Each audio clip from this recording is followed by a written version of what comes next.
Blah blah blah blah blah blah blah blah blah blah blah blah blah blah.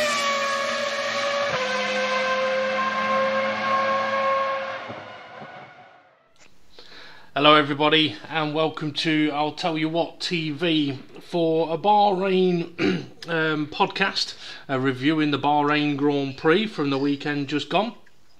Just to let everybody know, you may hear some additional banging and bumping this evening compared to usual, because I believe, James, you're moving house this week. Yeah, moving on Thursday, so getting all my streaming equipment and steering wheel and me dog, all the essentials. So if you want to rob James, do it before Thursday. Yep. Yeah. And it'll all be boxed up, ready for you to walk out the door with. To be fair, if you want to rob me right now, Vicky's got a load of stuff out in driveway, and I don't understand what the hell she's doing with it.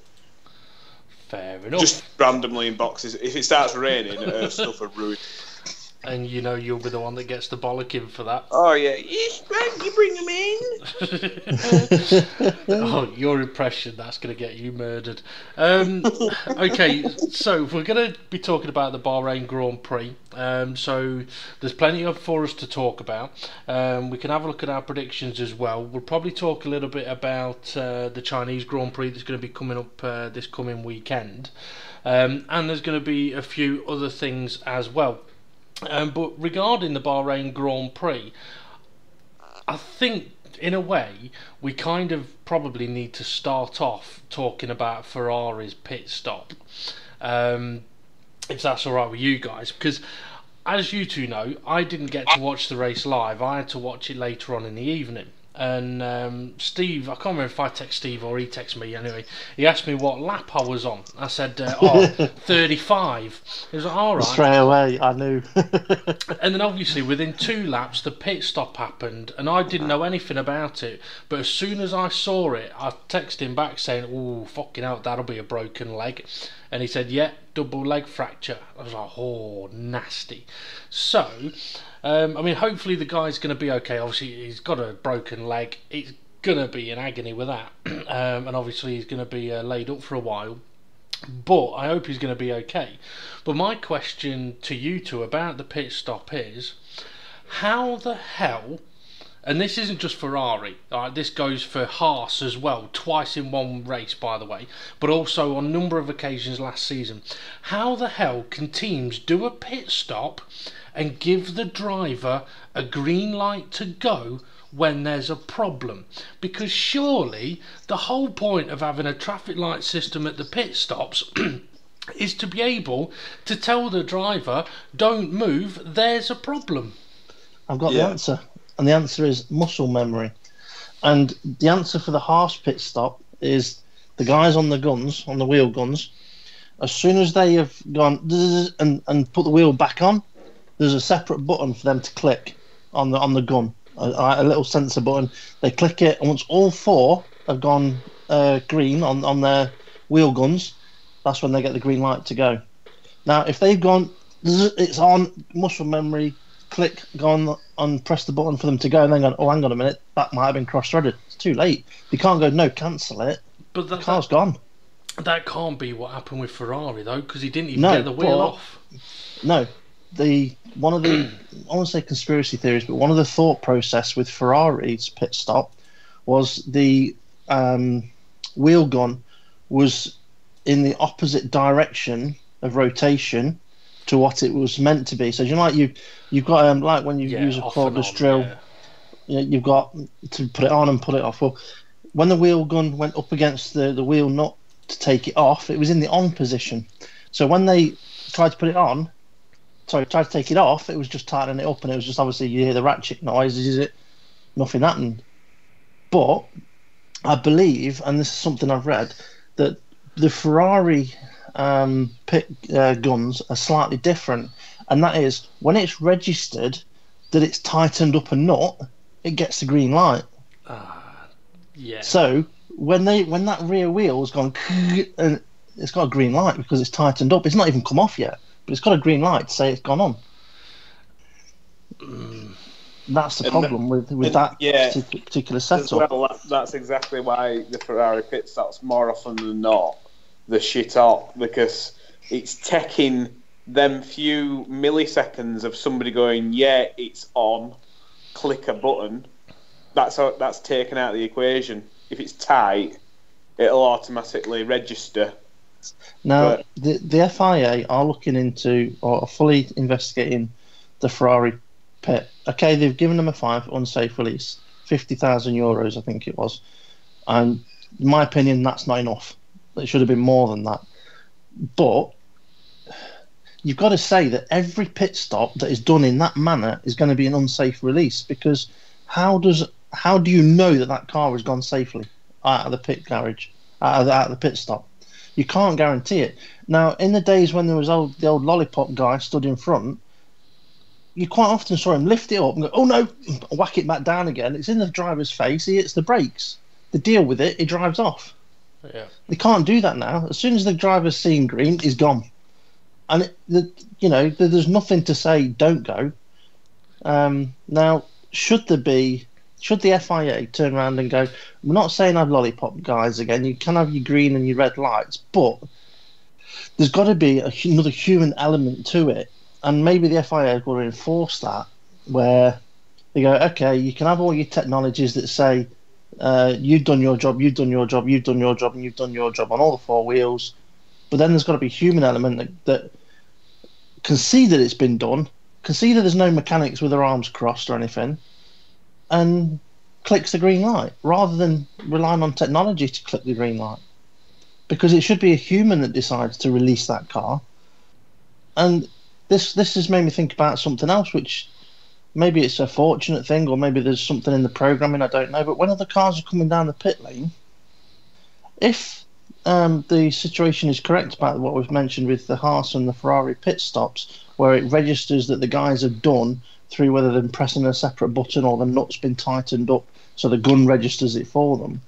If there's a car coming down the pit lane, that's not going to determine whether it's safe for the guy to leave the pit box. The light's going to go green, he's going to drive off. There's got to be some sort of human element there. That is the third man.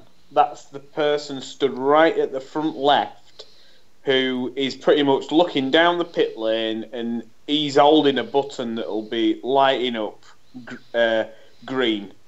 So he holds the button that basically says, if you are ready and all the tyres are on, you can go because I think it's safe. Whereas once a car gets within a certain distance and he's thinking, if a car went now, it'd be an unsafe, he lets go of the button. Now, it's got to be his responsibility as well then, or maybe the FIA should make it his responsibility. But as well, I'll get a picture up, but where he stood from a bird's eye view, he cannot see that back wheel because he's stood right in front of the front left. You can't have somebody looking down the pit lane to see if a car's coming and also looking to see if all four corners are done.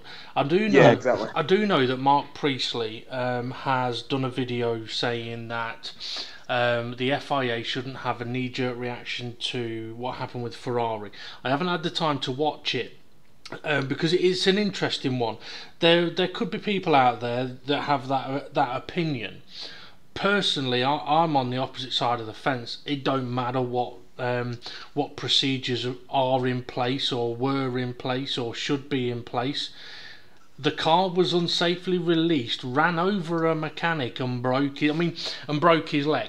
Right? I mean, now that is what you call a knee-jerker. Well, yeah. Well, the thing is, I do know that there's been slow motion videos of and I won't watch it, and it's annoying in a way because every now and again I log into Facebook and it's the first thing that pops up and it automatically starts fucking playing, and I don't want to see that shit. It's the amount of, I know we talked about this before, the amount of videos that do that on Facebook that automatically start playing, and you're like, hang on a minute, I don't want to see this disgusting shit. Fuck off. I'm not interested in watching somebody's leg snapping off in slow motion. It was bad enough when I watched it live and I didn't actually see it properly. But you watched on Sky, they did not show a replay of it. On Channel 4, they watched it quite a few times. Yeah, So I got to see it quite a lot. I'm not Well, surprised that Sky didn't show a replay of it. They tend not to show replays of really bad shit happening unless they know people are definitely okay. Now, for me, it doesn't matter, as I said, what systems are in place. It's ended up with an unsafe release. The Haas situation shouldn't happen. The Ferrari situation shouldn't happen. I'd even go as far as to say, right, and I'm not going to blame the mechanic for this, but why the fuck is somebody stood in front of a wheel on a fucking car that's about to drive out the pit lane? Now, okay, he stood in that position to be able to put the wheel on, but it's an unnecessary risk for a few tenths of a second. You look at GP2, one man per wheel, per corner. Well, this is exactly while Steve was speaking about 5 minutes ago. All I was thinking is, I know it'd be really, really slow, but wouldn't it be way more exciting to watch one man with the gun, and one man literally has to take the tyre off, put it down in a safe zone, run over to the other safe zone, grab a new tyre, and then run over and try and put it on. I wouldn't necessarily be keen on having people running around the pit lane because of it'd be time. brilliant. It would, but at Monaco you'd be having mechanics getting run over. But I wouldn't have a problem with a mechanic being there on his knees with a wheel next to him. He unbolts the wheel, takes it off, puts it down, picks the other one up, puts it on, bolts it up. It's going to take a little bit longer, but he can make sure his wheel is on. And nothing happened. That car does not move until he has put his hands up to say, yeah, I'm ready to go. I mean, yeah. Okay, I mean, the Ferrari guy, he's going to have a story to tell for the rest of his life now. I got run over by Kimi Raikkonen. But it's a situation that should not happen. It's a guy, though, that's lucky in a way that he's not going to lose his leg. Yeah. I mean, that's how bad a break it was. I mean, who knows, after the surgery he's had and a bit of recovery, he might still end up needing to have it removed, but hopefully that won't happen. But it's Mark Priestley, and he says a lot of things that come across quite wise. I think, personally, the FIA should have a knee-jerk reaction and say, you know, if your car is released from the pits unsafely, then, you know, the penalties have got to be greater, whether it's a race ban at the next race. It's as harsh as that, because you can't afford to have a situation where cars are running over mechanics in the pit lane, or wheels could end up go flying off, because, you know, it's... Well, there's the people to think about that are spectating. They don't want to be watching a wheel bouncing towards them and cracking their head up. No, I mean, it was bad enough. Because he was all right, it's kind of funny. It was bad enough watching that wheel bounce down the pit lane and hit the cameraman. I told you it was funny. I still remember watching it going... It was like one of them situations where you're watching something and it's slightly in slow motion and you can see something's going to happen and you're like... Oh, I remember a bit like that same situation. Sky never showed a load of replays of that. Yeah. But I'm so glad I saw it live. But at the same time, I felt horrible for the bloody poor bloke with bloody camera. Yeah. Smashing You his know, face he would have just been concrete. thinking, what the fuck was that? It was. I mean, he must have thought someone slapped him on the back, or it must have been like the Hulk has come up and slapped him on the back and said hello. I mean, I bet he thought a car hit him or something. Yeah. I mean, it must have been bad. The other thing as well, I mean, with this Ferrari pit stop, right? Okay, you've ended up with a mechanic with a broken leg. You've ended up with Kimi Raikkonen out of the race, right? And for no fault of his own, and I can understand Kimi Raikkonen being pissed off straight away. I mean, he didn't know what had happened. But he's ended up out of the race because of whether it's technology, human error, whatever it may be. And I mean, I know you've said maybe they should have a knee-jerk reaction. I know we've discussed it before. And that is, should they just say, you know what, we don't want to risk any unsafe releases whatsoever.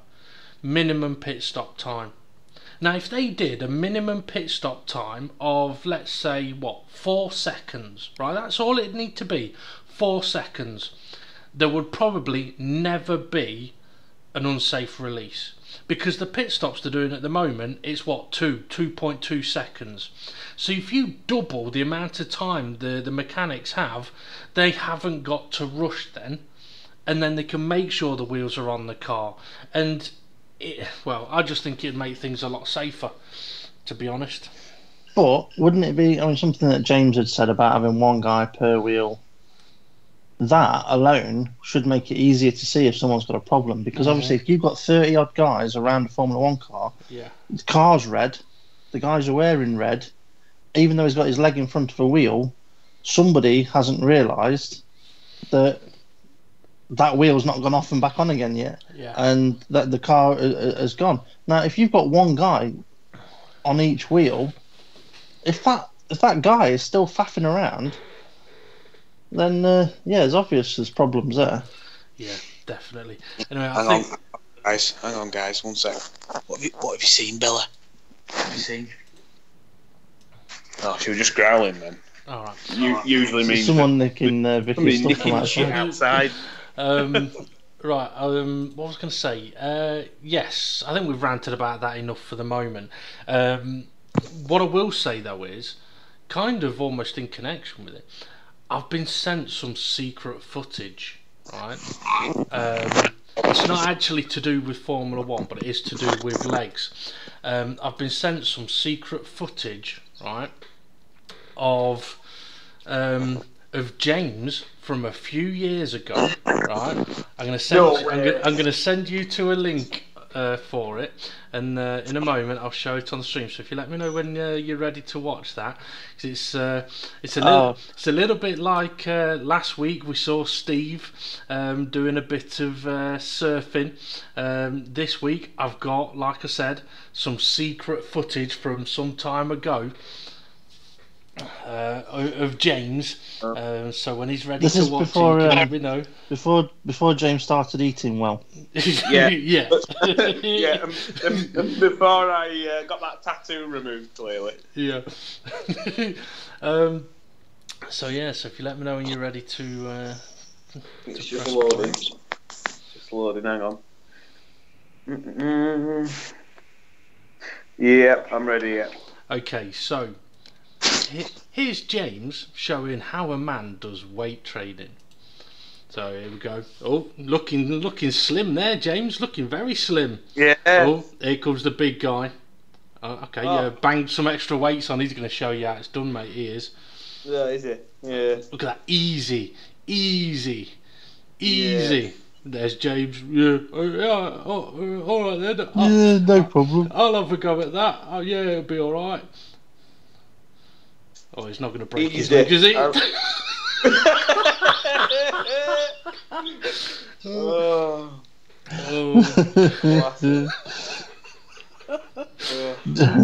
didn't you realise? Hang on, this ain't going right. This should happen. Were he not holding on to them 2 bars at bottom? Let's have a look again. When he gets back on, he hold on to handlebars. He's holding on. What a moron! Just let's go. Just for our viewers, that's not me. That's just Dave. I wish I was that thin. Yeah, that's true. I wish I was that thin as well. Okay, let's talk a bit more about the race, and I think we're going to have to start off with qualifying. Well, no, I was going to say. I think we start off with how well we do. We're going to go with how we got on with our predictions. Okay. Because none of us have done very well, to be honest. Hey, I know I did well with one of them. Oh, did you? Which one do you reckon that is then? Perez crashing first. Okay, that's an interesting topic. Steve, who would you say had first crash? I would have said it was Verstappen. No, that was lap 2. Perez were on lap 1, he spun round. But carried on in the race. That's not crashing out. Hey, Hey, no, we didn't say crash out. Hey, no. You would say you'd had a crash if you spun round, wouldn't you? They didn't crash. Dave, what do you say? Well, I've already made a decision on this because I had to at the time. Interestingly, I didn't make many notes for the race this weekend, but one of them, the first note was Perez, crash or spun. And then I wrote spun by Hartley, and Hartley got the penalty for it.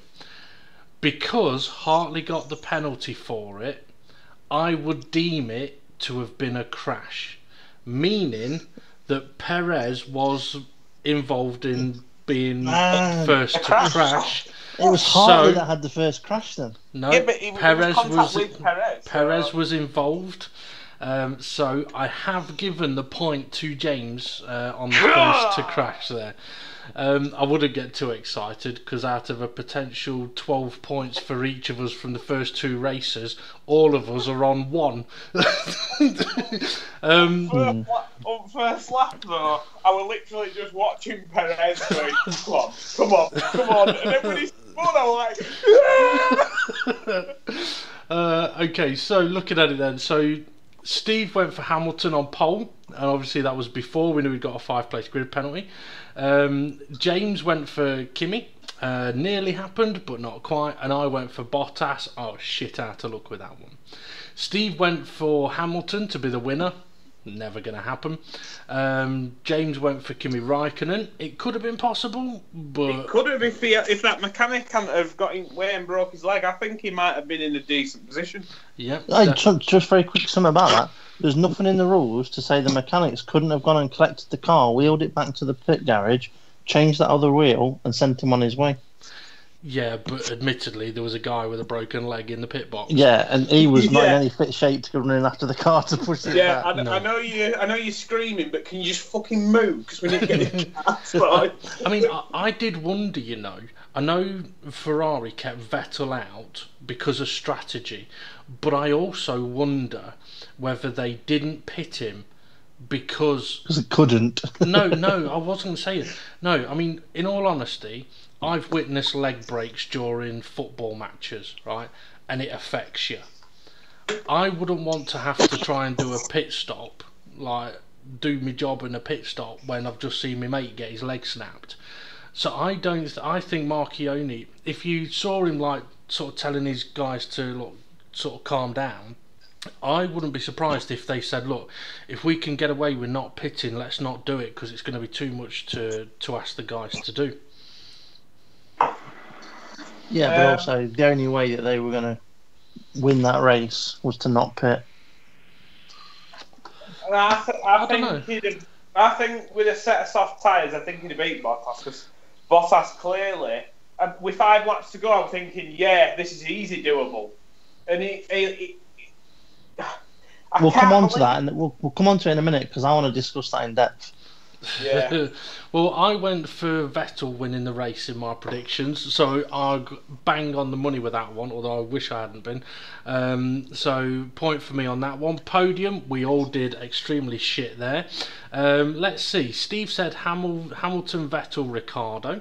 So 1 out of the 3, but no points. 2 of them didn't even get past the second lap. James went for... Hang on a minute. No, I've got 2. No. 2 out of 3. Oh, who was on the podium? Okay. You got 2 out of 3, but you still get fuck all points. Yeah. Yeah, you can have -1 as well for correcting me, you bastard.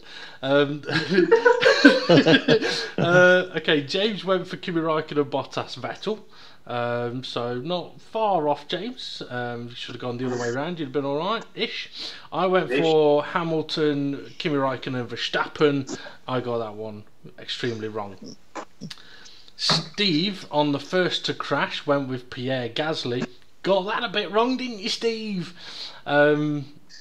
James went with Perez, and as much as Steve's going to argue it, he's got the point for that.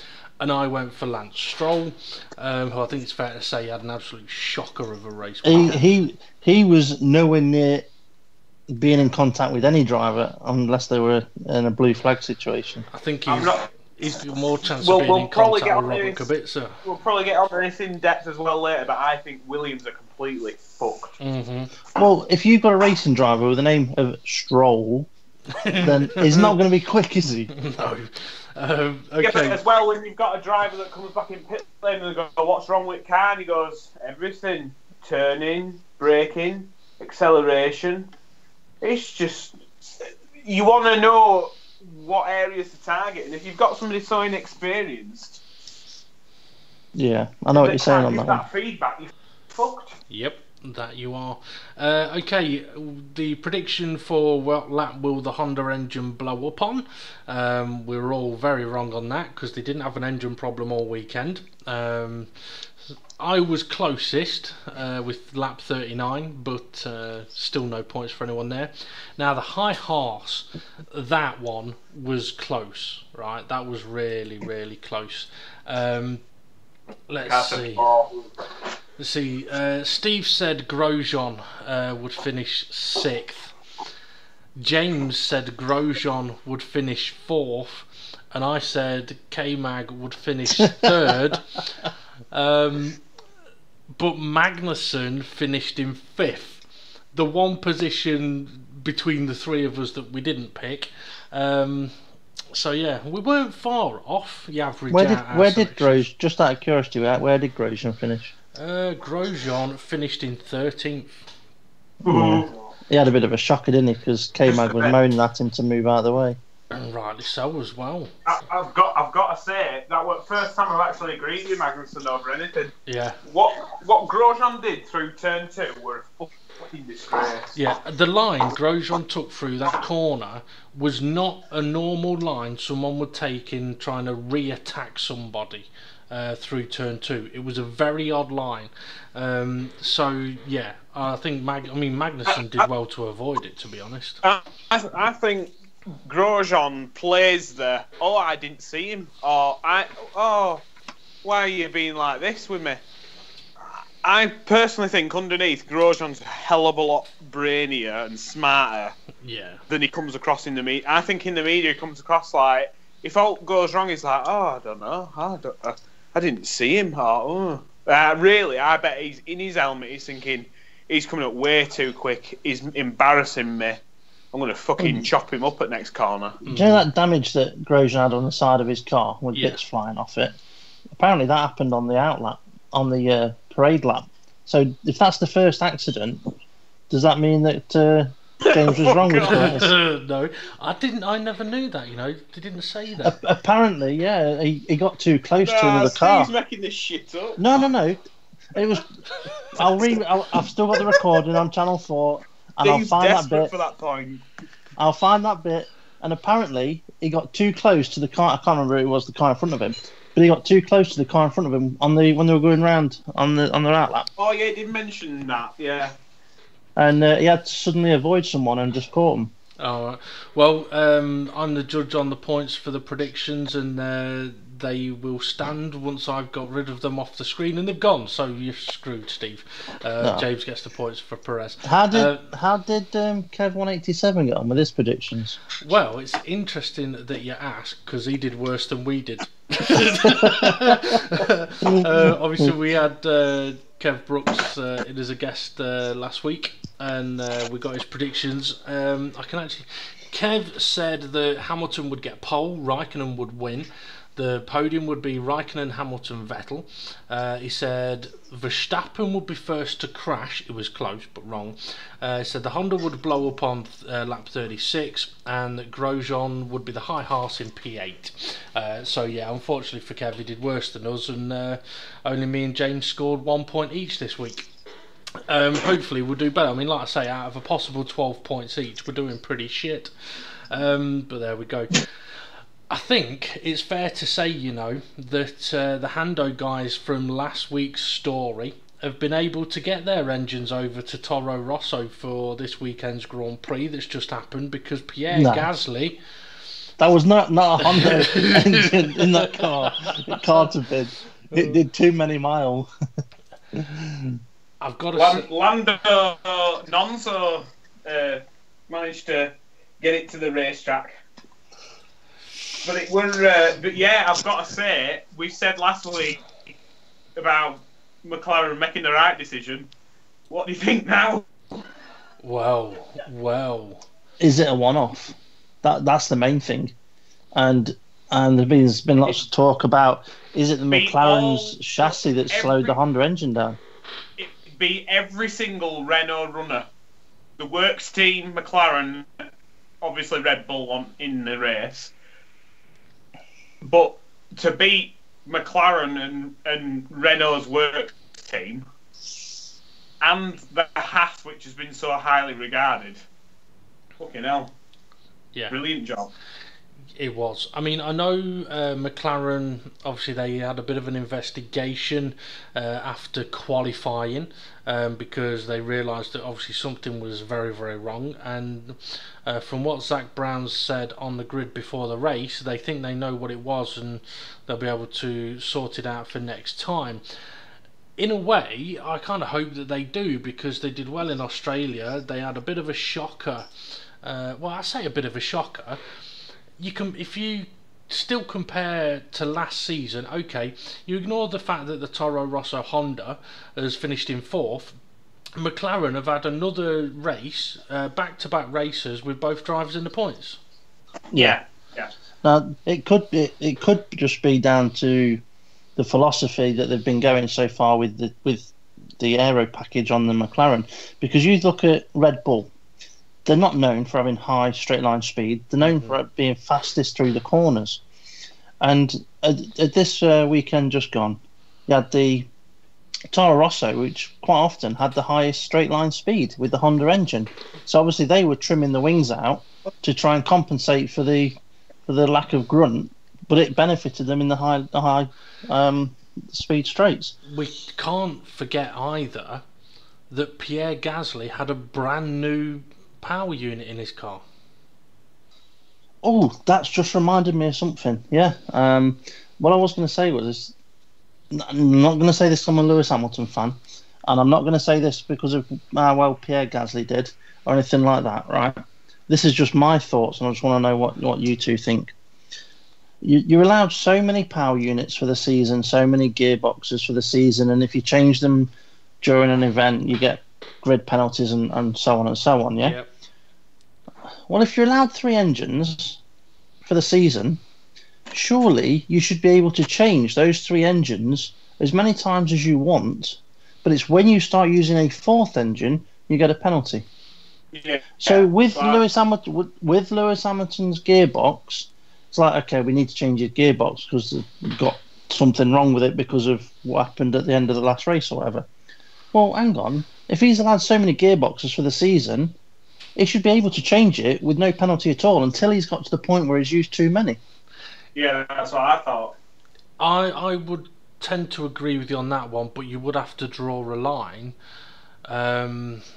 potentially going from qualifying to a race, because what would there be to stop a team going, right, let's punish this gearbox in qualifying and then say it's got a problem, so we can put a different gearbox in for the race. Well, so what? So what? Because if they know they've got like 6 gearboxes for the season, they can't do that. That's what I'm saying. If they've got 6 gearboxes for the season, why can't they just go, do you know what? I want to put a new gearbox in for this race. I think it's one of our 6. They haven't got 6 though, have they? It's about, I think it's 3 they've got. But why can't they just say, there's a problem or there's a potential problem, we're going to put a new gearbox in. I mean, don't get me wrong. And it's one of our, allowed amounts. Don't get me wrong. I kind of agree with you, right? Up to the point of qualifying starting, the team should be allowed to put whichever engine units or any bits into their car that they want without getting any penalty. It's only when they start using additional components that are not allocated or not within the allowed allocation that they should incur penalties. So I would agree with you on that one. I know on the commentary on qualifying day, I mean, I do think it was quite clever of Mercedes in a way. They knew they had the problem straight after the race last week, but they didn't announce it until like the night before qualifying, so that none of the teams would think, oh, we'll do something different then. And I forgot what I was going to fucking say now. But when you look back at the race in Australia with Bottas, he needed to have a new gearbox, yeah? Mm-hmm. Well, it's not even done in a race yet. Surely that should have been classed as one of his allocation. Yeah.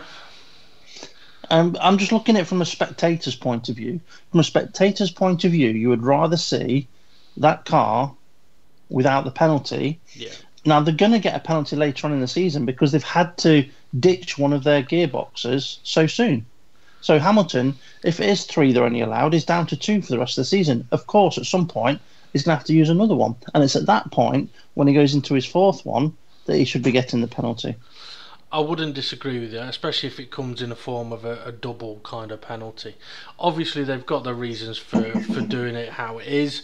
But it's fair. I mean, we mentioned it last year. We've mentioned it this season already. When you reduce the amount of power units in gearboxes as much as they have, you're just asking for people to get grid penalties at the sharp end of the season when the championship's trying to be decided. But as well, what I don't understand is, let's say you get 3 gearboxes for the year, right? If you get a penalty every time you change it, what's the point in only having 3? Why wouldn't you just burn them up as much as you want, because you know you're going to get a penalty anyway? Yeah, I mean, it's a ridiculous situation. I mean, I know there was discussion during qualifying about why Bottas had to change his gearbox after his crash in qualifying, and he was given a grid drop penalty for that, but his gearbox had to be changed again, right, for this race, but he didn't get an additional penalty because the way the rules work is he's already been given a penalty for changing his gearbox, so this change doesn't incur a penalty. And it's like, okay, so hang on a moment, you're telling me that both Mercedes drivers have just changed their gearbox, one gets a penalty and one doesn't? That doesn't quite make sense. Does this mean then that the next race Lewis Hamilton can have a new gearbox because he's already taken the penalty for the previous one? Potentially. I don't know if it's different if you've been involved in a crash. There'll be some kind of fucking loophole within the regulations or some kind of shit like that. But yeah, that's basically the way that it worked out. But I mean, I do agree with you that they would be better off saying, look, you got 3 engines, 3 gearboxes, you can use them as and when you want, but as soon as you use a 4th, it's a penalty. Because then the likes of Pierre Gasly, yes, would have changed his power unit in Australia, but wouldn't have got a penalty for it. So, yeah, I do know that part of the recommendations for future rules, which I'm going to get onto a little later on, but I will quickly mention, let's try and find it. It does mention something about penalties. I just need to. Here we go. The power units must be cheaper, simpler, louder, have more power, and reduce the necessity of grid penalties. Well, they could do that quite simply with just adjusting the way the rules work, but there you go. I mean, I suppose the problem is it doesn't matter how they work the rules, people are always going to try and flaunt it in one way or another. That's like their way of saying reduces the possibility of grid penalties because the teams need to make them more reliable. But the problem is they don't make them more reliable, they just make them abuse them less to make them more reliable. And that does not make for a good race or a good racing engine. It doesn't make a good race. Definitely. Anyway, we've talked loads about engines anyway over the last 20 podcasts, so I think we should just fuck that one off. We all know what the situation is with the engines, and it's a load of bollocks. It's as simple as that. If they want to sort anything out in Formula 1, that's up there in the top 2 things to fucking sort out. We've talked a little bit about McLaren sort of not having the greatest of races and Pierre Gasly. I mean, it doesn't matter which way you look at it. For Pierre Gasly to finish 4th, don't matter what car he's in, is a fantastic achievement, given he only came into Formula 1 last season. The fact that he was in the Toro Rosso Honda, I think that's probably the biggest story of the weekend. If it weren't for the Ferrari guy breaking his leg, that's the biggest story. However, Alonso at the start went from 13th to 8th with ease. That's because he still had a big battery at that point. And lots of power. But yeah, Alonso did have a good start, but also it was helped obviously with 2 cars ahead of him dropping out of the race. So there's 2 positions he picked up. No. He was in 8th before that. Oh, right. Okay. Yeah, he overtook Hamilton, didn't he, down at the tight hairpin? Yeah. Before the DRS zone. Channel 4 were probably showing replays. Actually, no, they weren't at that point. But no, I mean, Alonso was 13th to 8th way before the end of the first lap. Because I know that Hamilton had a great start off the line and jumped the row in front of him, but then was cautious into turn 1 and got overtaken by 2 cars around the outside. And one of them was probably Alonso. Bergen and Ocon, I think.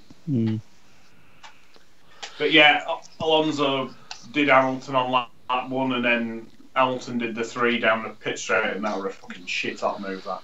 Yeah. Well, I mean, seen that before somewhere. Well, no, it wasn't on the one straight. Oh, well, Spain, maybe.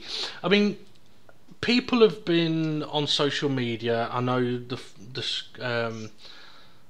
it's annoyed me a bit on the Formula 1 websites on Facebook. People going about how the race was epic. And in all honesty, it was a much better race than Australia. And Hamilton's overtake, the 3-car overtake, was phenomenal. But when you put one of the fastest cars... Hang on. I would not say that was an epic race. No.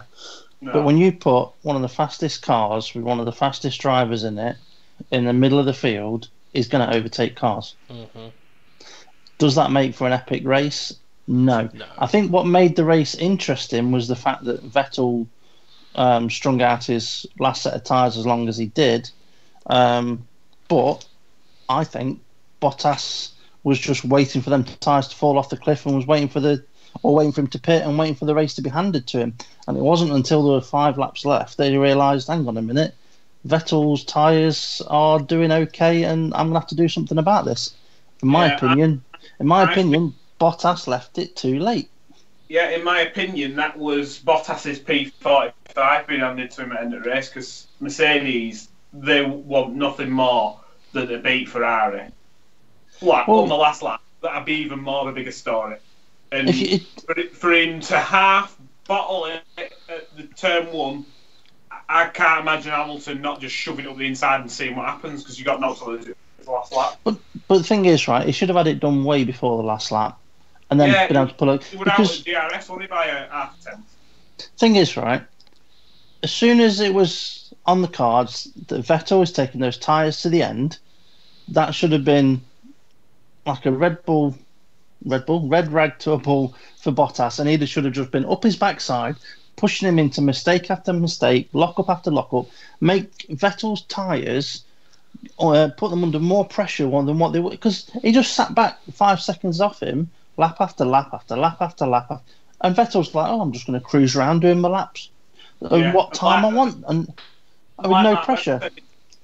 Mark Webber was just saying, because he had so much time to think about what he was going to do, he was just saving energy and fuel for the last lap. Yeah, but he was saving his tyres as well, with Vettel saving his tyres. But if Bottas had been putting him under pressure and forcing him to not giving him time of day, but also forcing him to be lapping 1 second a lap quicker or 1.5 seconds a lap quicker for another 10 laps before he actually did attack him, Vettel's tyres would have hit the cliff. You'd have had canvas coming through the rubber, and it'd have been off the track, and we'd have seen Gasly on the podium. Potentially. I mean, I do think Bottas should probably have pushed a little sooner. I mean, for all I know, he may have been. But well, I mean, the thing is, the soft compound tyre around that track works very, very well, as was seen all the way through the practice sessions. The fact that Vettel was able to get them to last to the end, I mean, some may see it as remarkable. I wouldn't necessarily. I'd just say it was very well driven. But I think that Mercedes missed a trick. Okay, they tried to pull a fast one on Ferrari by putting the medium tyres on, hoping that Ferrari was still going to stick to a two-stop strategy, which they looked like they were going to do with Raikkonen, or they were going to do with Raikkonen. But what happens if Mercedes had split their strategies, right? And Bottas had put the soft tyres on when Vettel did, and would have been able to push him hard from that point. Still, Bottas could have been looking for a two-stop race himself. Yeah, nothing to lose. He would only have been in the same situation as what he ended up in.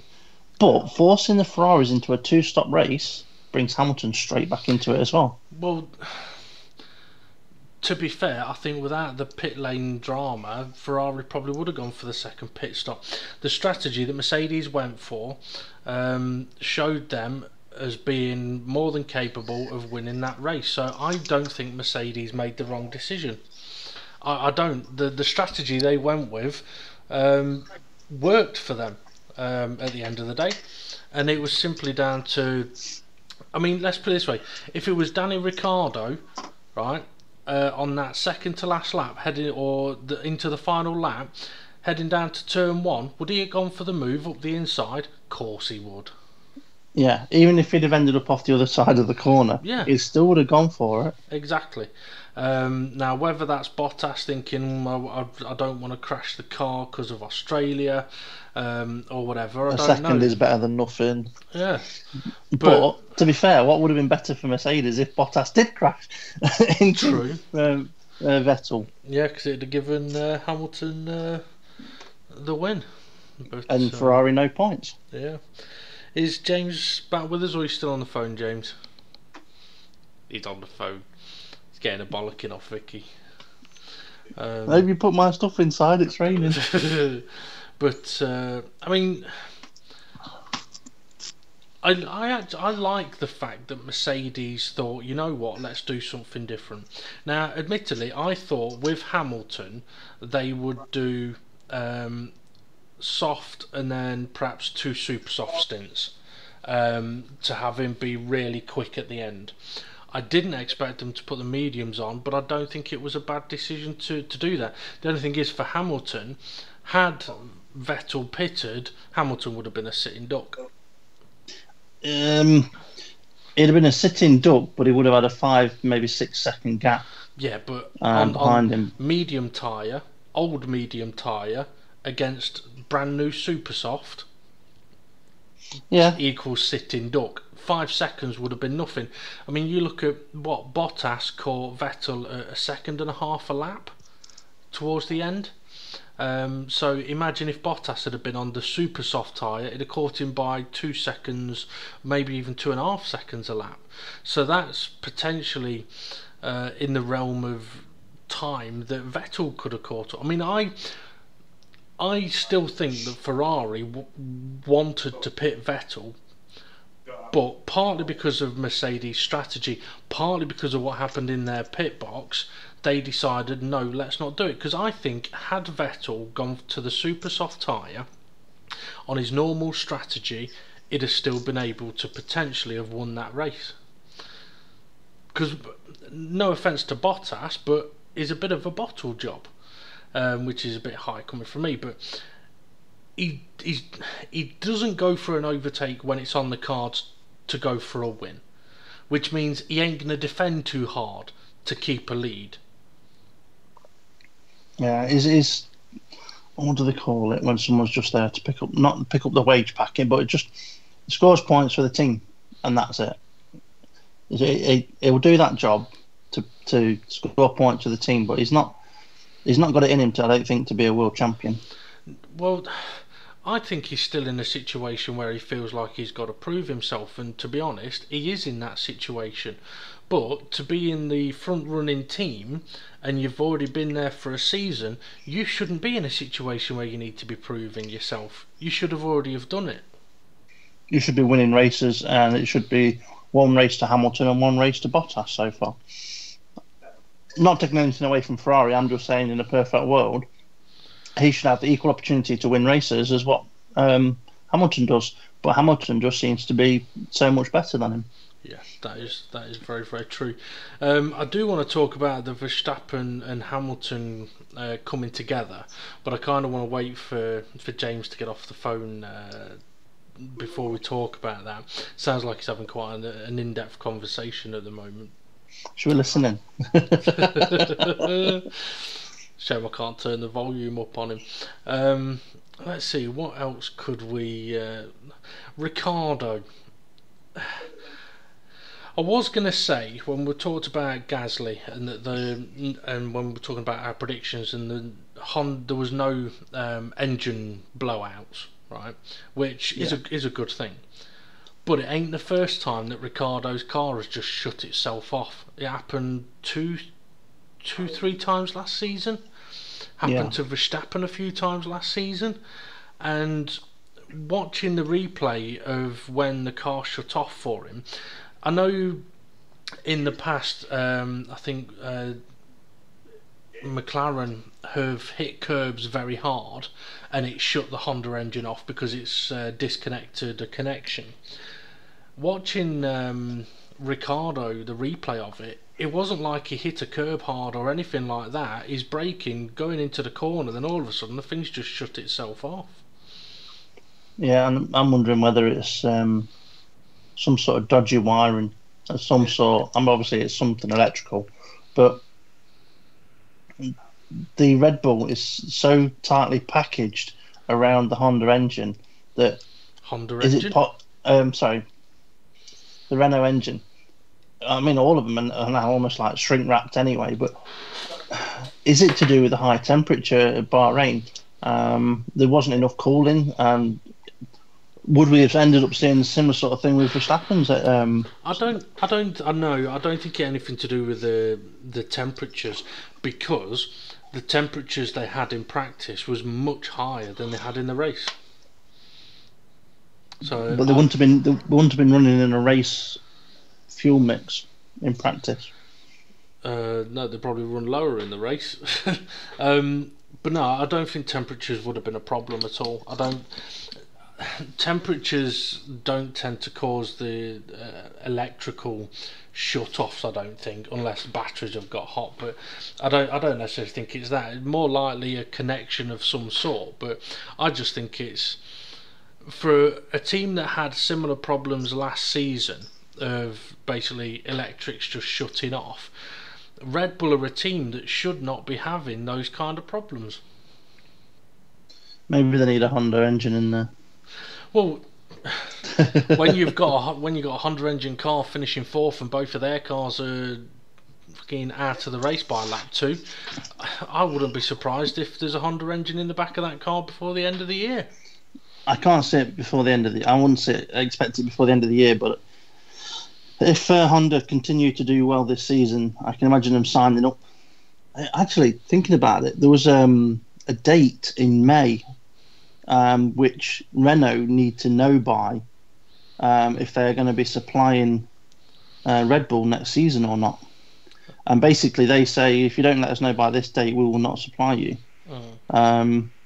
So maybe something because of. I'm just wondering if would have Red Bull said to Toro Rosso, "You've got to push the engine as hard as you can. We want to know what that engine's capable of doing before this date comes around, because we have got a commitment to Renault to be able to say yes or no." It's possible. So, Gasly's pushed that engine as hard as he could possibly have pushed it, and it's not gone bang. So that, are we going to see the same sort of thing again? Maybe that's one of the reasons why it was so competitive. They pushed it as hard as they can. But then it could be the other way round. It could be that Gasly didn't push it, Hartley did, and Hartley was nowhere in the race. I mean, where did Hartley finish? 17th. Third from last. No, the finish. No, he was last. I thought he finished ahead of the Williams. He may have done, but he got time penalty, didn't he? Oh yeah. That's obviously, that was something that I did want to. We'll talk about that while waiting. Sergio Perez gets a penalty for overtaking on the formation lap. Brendan Hartley gets a penalty for not overtaking on the formation lap. Both of them getting a penalty, which puts them right to the back of the order. Yeah, it's a weird one, isn't it? I'm wondering actually whether that would have had something to do with when Grosjean had a bit of an incident on the formation lap. Maybe one car backed off and the other one overtook, and then the other one didn't re-overtake, or I don't know what. But because I didn't actually get to see it. Sorry, I'm sounding like Craig David. Can you fill me in? What's been going on? You've lost your point. What? Bullshit. Right, just to answer your question, Steve. No, the Perez and Hartley qualified 11th and 12th and were nowhere near Romain Grosjean, who started the race 16th, so it wasn't anything to do with that. James, we've talked about Ricciardo being out with his well, they said it was a gearbox problem after the race actually, but obviously his car just shut down. So we were talking a little bit about how it's pretty shit that Red Bull seem to be still having problems that they were having last year. What else did we discuss a little bit? I can't remember now. I can't remember. We'll have to listen back to it, James, later. Yeah, I will do. Well, seeing as you've been gone for the last sort of half an hour, James, is there anything that comes to mind that you want to mention about the race? Right. First lap were pretty cool. Have we mentioned Max Verstappen yet? No. We're waiting for you to come back on that one. That's right. That was the first thing we were going to discuss, and we said we'd wait for James to come back. He's looking a bit weird. He seems, whenever you've seen him before, he's been like cool, calm, and collected. And it's his first year, even in media interviews, he seems like he's got some sort of really big pressure on himself. And I think he's just cracking. I think he's just got too big for his boots. And the reason I say that is, as soon as I saw the collision, right, I thought, oh, fucking hell, Verstappen's not left Hamilton much room there. Now, I know we talked after Spa last season, not Spa, Hungary, where, was it Magnussen squeezed Hulkenberg off the track? Yeah. I disagree with this, a driver can force another driver off the track. I disagree with that completely. So for me, Verstappen was at fault for this collision. What does he say in the interview? I can't believe that Lewis Hamilton didn't give me more room. Hang on a minute, mate. The guy's on the edge of the fucking track. He can't give you any more room because he's on the edge of the track. How about you give him more room? You know what? You've just hit the nail on the head. Who the fuck are these media people going to these places that basically, as soon as the driver says out, they just go, all right. Why don't any of the media? I would love it if, in the Pen, they had to get an interview by Mark Webber. That'd be fucking brilliant. Because he'd be like, no, mate, didn't you see? You give him no room. Yeah. And actually get a bit of a reaction. You know what I mean? Get a reaction. Yeah, that'd be fucking shit. But unfortunately, we've just got people in media pens going, what do you think? Okay. Yeah. Oh, that gives us a story. Max Verstappen blames Lewis Hamilton. I mean, yeah. I've been looking a little bit on social media today, as much as I hate the fucking thing. People's reaction, because obviously you've got your Hamilton fanboys and you've got your Hamilton haters, and they love to argue against each other. And anyone that hates Hamilton is going to argue that Hamilton should have is a shit driver, Verstappen's better, and Hamilton should have let him go because in a worse car Verstappen overtook him. I don't see it like that. I see it as you've got two people racing, and if you can't overtake without forcing the other guy off the track, you need to learn how to drive a bit better. And don't go blaming the other guy when you fuck it up. I mean, how many times do you see Danny Ricciardo do a fucking bit of a late braking dive bomb, but still manages to leave a bit of room for the other bloke? He didn't in the USA with Bottas. True. But he didn't benefit from it. Yeah. And they didn't crash. Yeah. Now, I know we like a bit of a rant every now and again, but have you two heard about what happened in the press conference after the race? After, with Vettel and Hamilton. Yes. When Hamilton was asked a question and Vettel answered it. Yeah. Go on, I'll let you carry on. Have you seen about this, James? I haven't, no. Oh, right, okay. Well, depending on which media outlet you look at, they will tell you that after the race, I believe while he was still in his car, Lewis Hamilton basically called Max Verstappen a dickhead for the move that he did, right? So in the press conference, someone has asked Lewis Hamilton, basically, like, don't you think it was a bit out of order, you making that kind of comment? Me personally, I'm thinking there's absolutely nothing wrong with that. In the heat of the moment, there's not. I'm sorry, if they don't want their drivers to say anything, why have a fucking camera in that room?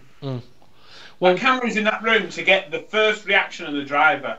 And if the reaction...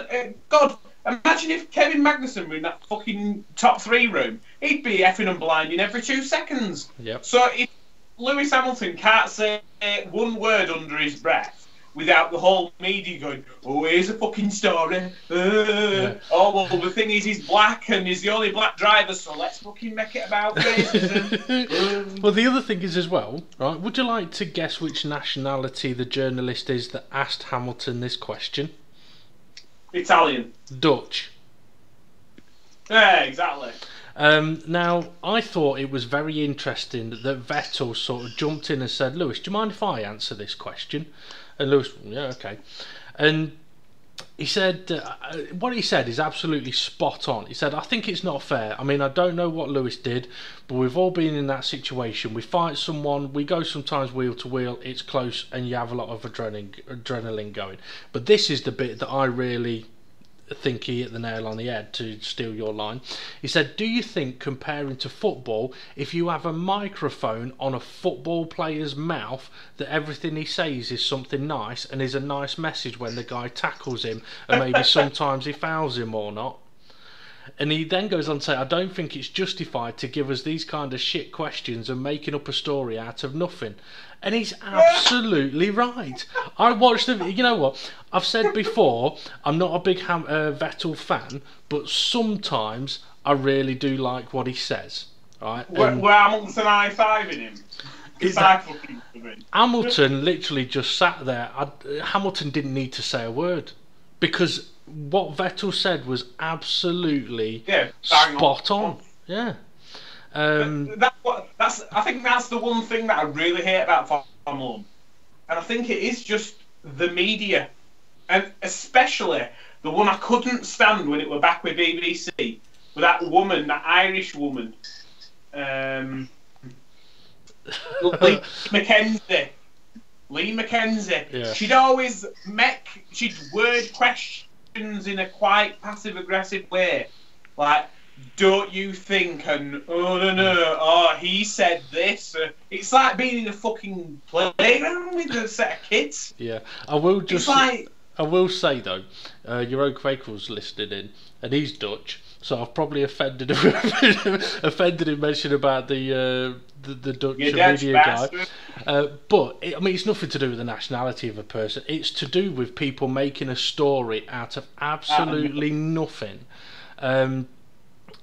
I mean, it would have been interesting to have heard what Lewis Hamilton would have said, but at the same time, I think it is better in a way that it was Vettel that gave the response, because That way, it's not Hamilton giving his view on it, it's somebody else basically saying, look, we've got a microphone strapped to our mouth all the fucking time, and sometimes what we say ain't gonna be nice. I mean, how many times... As well, Vettel knows from his own personal experience when he called Charlie White a dickhead and whatever. Yeah. He knows from that how much it probably wound him up, and then he's probably thinking, you know what? If I want to come across as the better man, I'll stand up for him here. Mm-hmm. Yeah, he did go up a bit in my rating. That's for certain. I mean, we've all been there in a racing situation where something happens and you end up screaming and shouting and raging and ranting. And it happens in the heat of the moment, it happens, and sometimes you will say stuff. Now, what I will say is, there are some things that you simply should never say. What are they? I'm not saying. But yeah, I mean, there are some things that you should never say. But at the same time, I mean, when we were running leagues, we could always appreciate that in the heat of the moment, people may get frustrated, but at the same time we always tried to sort of set a limit, and if somebody overstepped the mark a bit, you kind of have to clamp down on them. I don't think if you have a collision with someone, you go, oh, you fucking prick, that is not so bad. But if you start messaging them after the race, going, you fucking knobhead. Yeah, and then bring in race and anything else into it, it's out of order. Yeah, well, that's kind of what I was on about with stuff that you should never say, bringing race into it. But there we go. Okay, Verstappen and I'm guessing you two both think it was more Verstappen's fault than Hamilton's? I think Verstappen were pushing his luck, especially with Alonso being so close. I think the thing with Verstappen, he wanted to get the move done and make sure, especially Lewis Hamilton, make sure he doesn't get a run back at you. Yeah. That's what he wanted. But the fact that Alonso were kind of hanging around on the apex meant that he were forced into a position thinking, I'm going to have to run him out of road here because he's just going to fucking do me on the next straight. Yeah. And unfortunately, he wasn't expecting Hamilton to be like, you can try push me off, but I'm not going anywhere. I mean, at the end of the day, if you're a 4-time world champion, you're not just going to give up spaces to people, are you? Yeah, exactly. Well, but the way I look at it, though, in junior formula, Max Verstappen will have come up against so many kids that will have been like, fuck, I don't want to lose my front wing and drive off the track. And then he looks like the fucking genius and... No offense, the way I look at it, though, James, is... And when he comes up against world champions, they're like not standing for it. Yeah. Forget about who's in what car. Forget about what kind of car they are, how many titles they've won, or anything like that. Those two cars, or if you want to take the McLaren into account as well, with them being slightly ahead, those cars going into that corner, should anything have been any different? Well, in my opinion, one car squoze another car and gave him basically no option other than to either have a collision or to go off the circuit. Now, to me, that you could say it's a racing incident because it was Max Verstappen's car that was pushing the other one towards going off the circuit, and Max Verstappen's the one that's come out worse off, and it was him that was forcing the issue.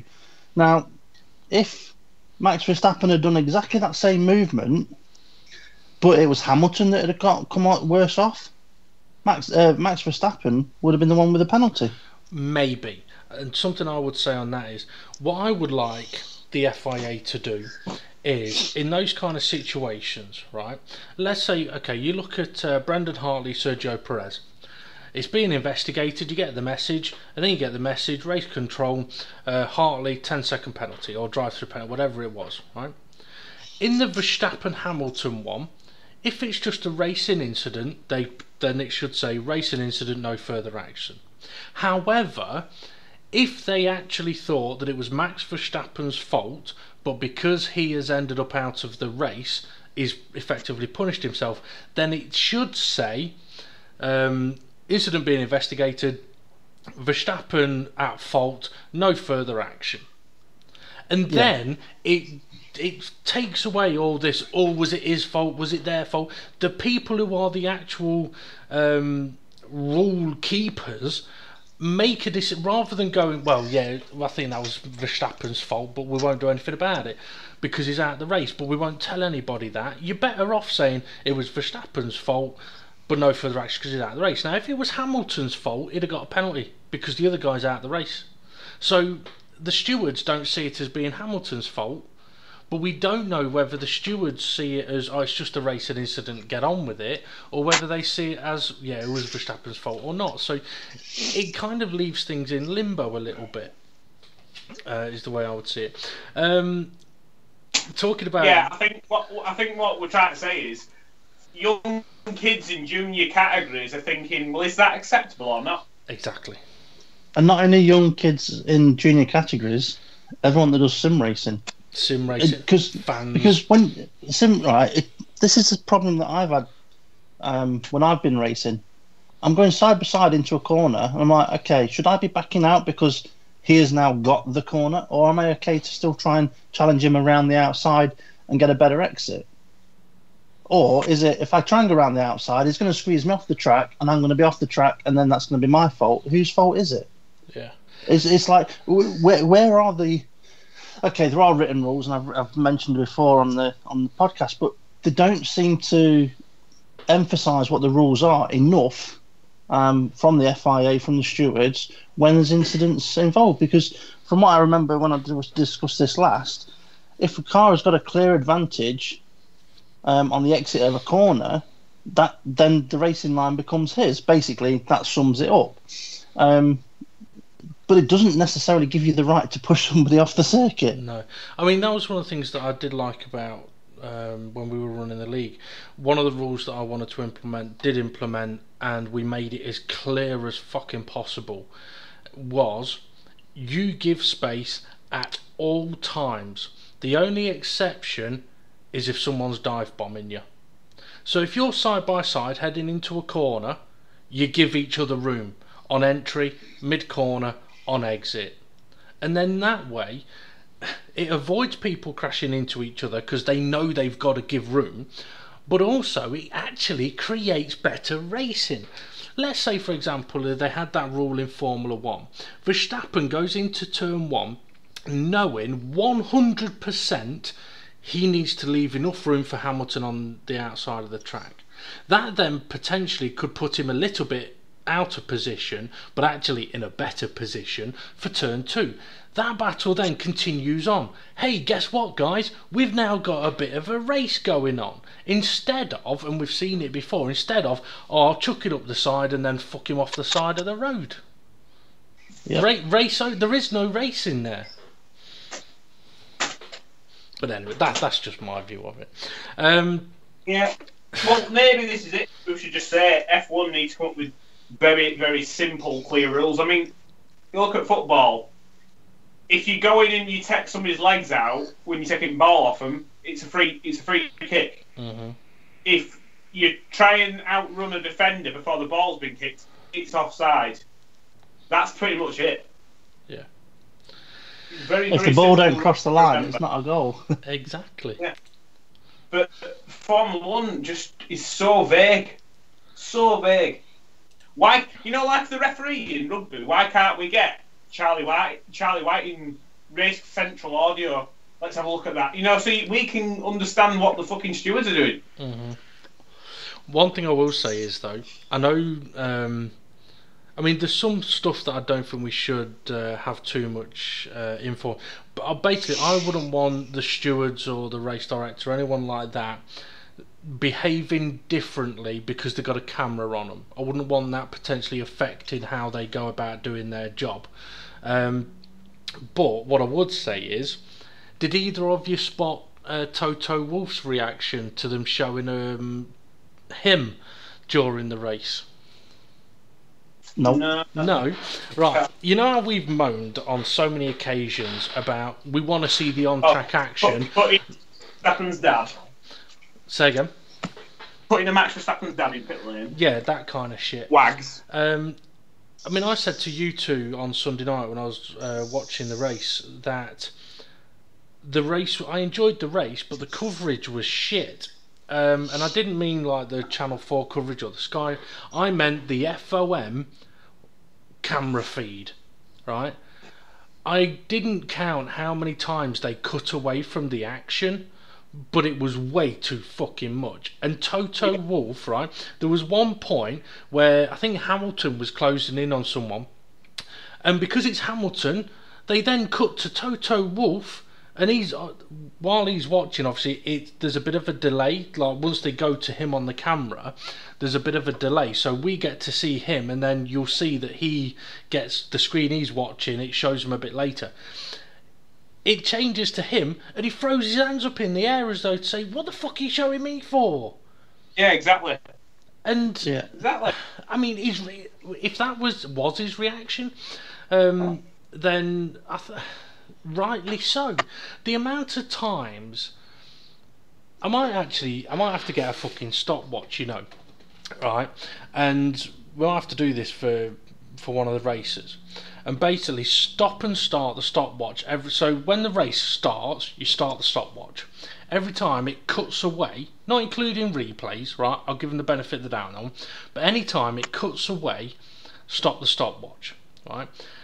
Now, in an ideal world, the stop time on the stopwatch should be exactly the same length of time as the race. As like however long it takes for the last person across the line to finish the race. But I'm interested to know how much of the race we're not actually getting to see in time. So if the race is like 1 hour 35 minutes long, how short of that would the stopwatch be on if you stopped it every time it cut away to someone in the pits? Like when you saw just Danny Ricciardo walking down through the paddock for like 40 seconds worth of that, and you're thinking, hang on a minute, there's a race going on. Next thing it cuts to is Max Verstappen walking through the paddock, and it's like, hang on a minute, well, there's a race going on. And then it cuts to Max Verstappen's fat sister and mum going, "Oh, we might as well pack up and go home." Yeah. I mean, I'll probably forget to do it, and even if I did do it, I'd probably get it wrong. But I am interested, and maybe I'll have to watch the fucking replay and time it, you know. I've mentioned this before, though, that if you work out, right, how much you pay for your Sky subscription and work out how much of the race you're not seeing, so you work that out as a value, you should be able to ask for that money back. Yeah. Yeah. Definitely. I mean, I'm not on Twitter or anything like that, but it is a question I would love to be able to put to the likes of Crofty, because they get to watch the same thing that we do. So I want to know how pissed off they get in the commentary box at the live feed. Probably not so much, because they have the option of looking out the window. Mm. It's like, oh yeah, okay, we're not seeing anything on the screen at the minute, we'll look out the window instead. Mm. But as well, Sky's tagline is the full race season live and uninterrupted. It's fucking interrupted when it shows fucking Danny Ricciardo on a little Segway driving down pit lane. Here's something for you. I don't know if either of you have spotted this or anybody else has that's listening in, right? You know how for years Formula 1 has been going on about driver safety and like don't drink and drive and the halo for safety? Why is it then the guys who ride the motorbikes that drive the drivers back to the pits aren't wearing fucking helmets? It's the country they live in. You know, it's the customs over there. You know, it's all about make but sure not only drivers that, all right. Don't care about yourself. In one of the practice sessions, or what was it? Was it the F1 show? I can't remember. Lewis Hamilton zipped past on his scooter in the paddock and nearly fell off it. Yeah. Well, he'd have caused himself more injury doing that than he would ever have in an accident in a Formula 1 car. Potentially, yeah, potentially. I mentioned earlier on that I didn't make many notes for this race, and there was a couple of reasons for that. One was I was absolutely knackered by the time I got to watch the race. I'd been up since 5 o'clock in the morning, and I'd been busy all day, so I was quite tired, and I found it difficult to sort of focus on making notes. But in all honesty, and I mean, the main note that I wrote at the end, actually, I didn't really write any notes after Raikkonen ran over his mechanic, but the main thing I wrote was exciting race, lots of overtaking, some good battles, too many cutaways. I didn't make many notes because I actually was enjoying watching the race, and I think that's why it pissed me off even more that there were so many cutaways, because I was enjoying watching the race, and it's like, I'm enjoying this, oh okay, I'm not, oh okay, I'm enjoying it, okay, I'm not. Was it the one part of enjoyment was the fact that you were thinking, is Vettel going to pit this lap? No, he's not. Is Vettel going to pit this lap? No, he's not. Is Bottas going to catch him up yet? No, he's not. Because you forever, it was always a, no, nothing's going to happen. When you think about it, what did happen in the last 15 laps? Fuck all. Exactly. But it wasn't necessarily that did add some tension to it, but it was the battles all down I mean, this is the thing, right, for me with the fucking cutaways. Don't show us people walking around the fucking paddock or sitting in the fucking garage, right, when that's a portion of the race time that you could be showing those cars lower down the grid. You want F1 teams to have more sponsors on their cars, then show their fucking cars on the camera. How many times did you see a Williams in the race that wasn't being overtaken by a leader? I don't know. There was one part where there was 4 Williams all together, and it took me ages to work out which was a fucking horse. Not a horse, a fucking Sauber. Yeah. I said that had happened. Sauber need to do something to differentiate themselves. Even I was thinking that bloody hell's a lot of Williams, but I've worked it out. It's the rear wing. The Williams has got the martini stripes on the rear wing. That was the only way I could really spot it at a bit of a distance. I do think they just need a bit more red Alfa Romeo logo on the front wing, you know, just to differentiate it a bit. But on red nose, well, got to read off. I think, you know, the straight between like turn 3 and 4. Yes.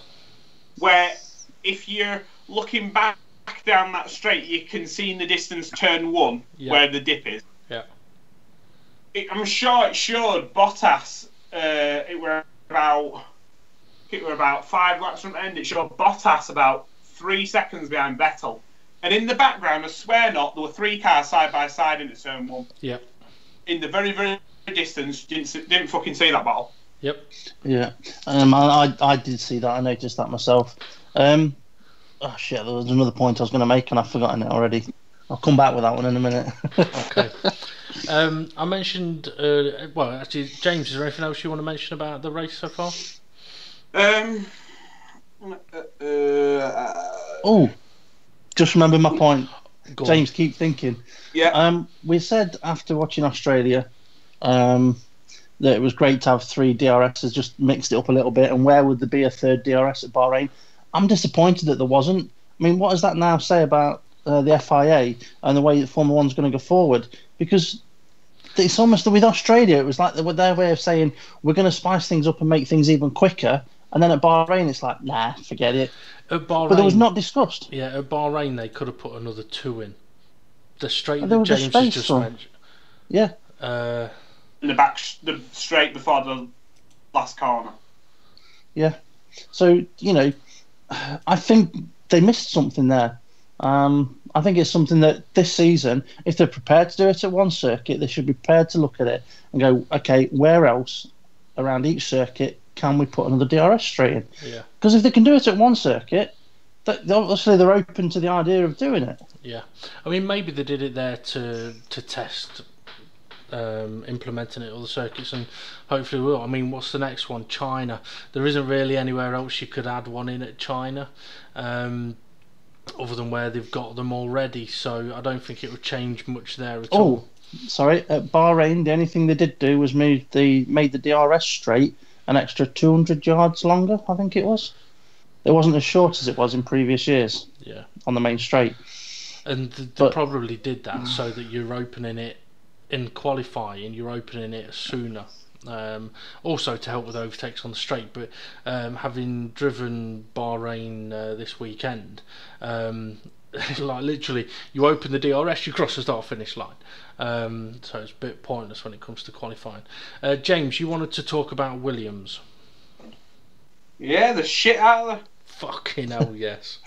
That was one of my predictions at the start of the season, that Williams were going to have their worst season forever. The thing is, though, usually you've got your big heavy hitters. You've got Toto Wolff and James Allison as your big top cheese at Mercedes. Got a Riva Bene and then a billion chaps in red with a lot of smoke flying at them at Ferrari. Then you've vaping. Yeah, that's it. They're just all vaping, chilling, staying cool. Then you've got Red Bull, you've got Christian Horner, and every now and then you've got Newey. What's next team down, do you think? McLaren, you've got Eric Boullier in his pasties, and who else is that big cheese at McLaren now? Jonathan Neal, I think he's probably another one. Big cheese at Force India, it's got to be VJ when he's allowed off his pirate ship. I can't think of anybody else massive that's at Force India that sticks out. Karun Chanduk did interview one this week, and it looked familiar, but I can't remember his name.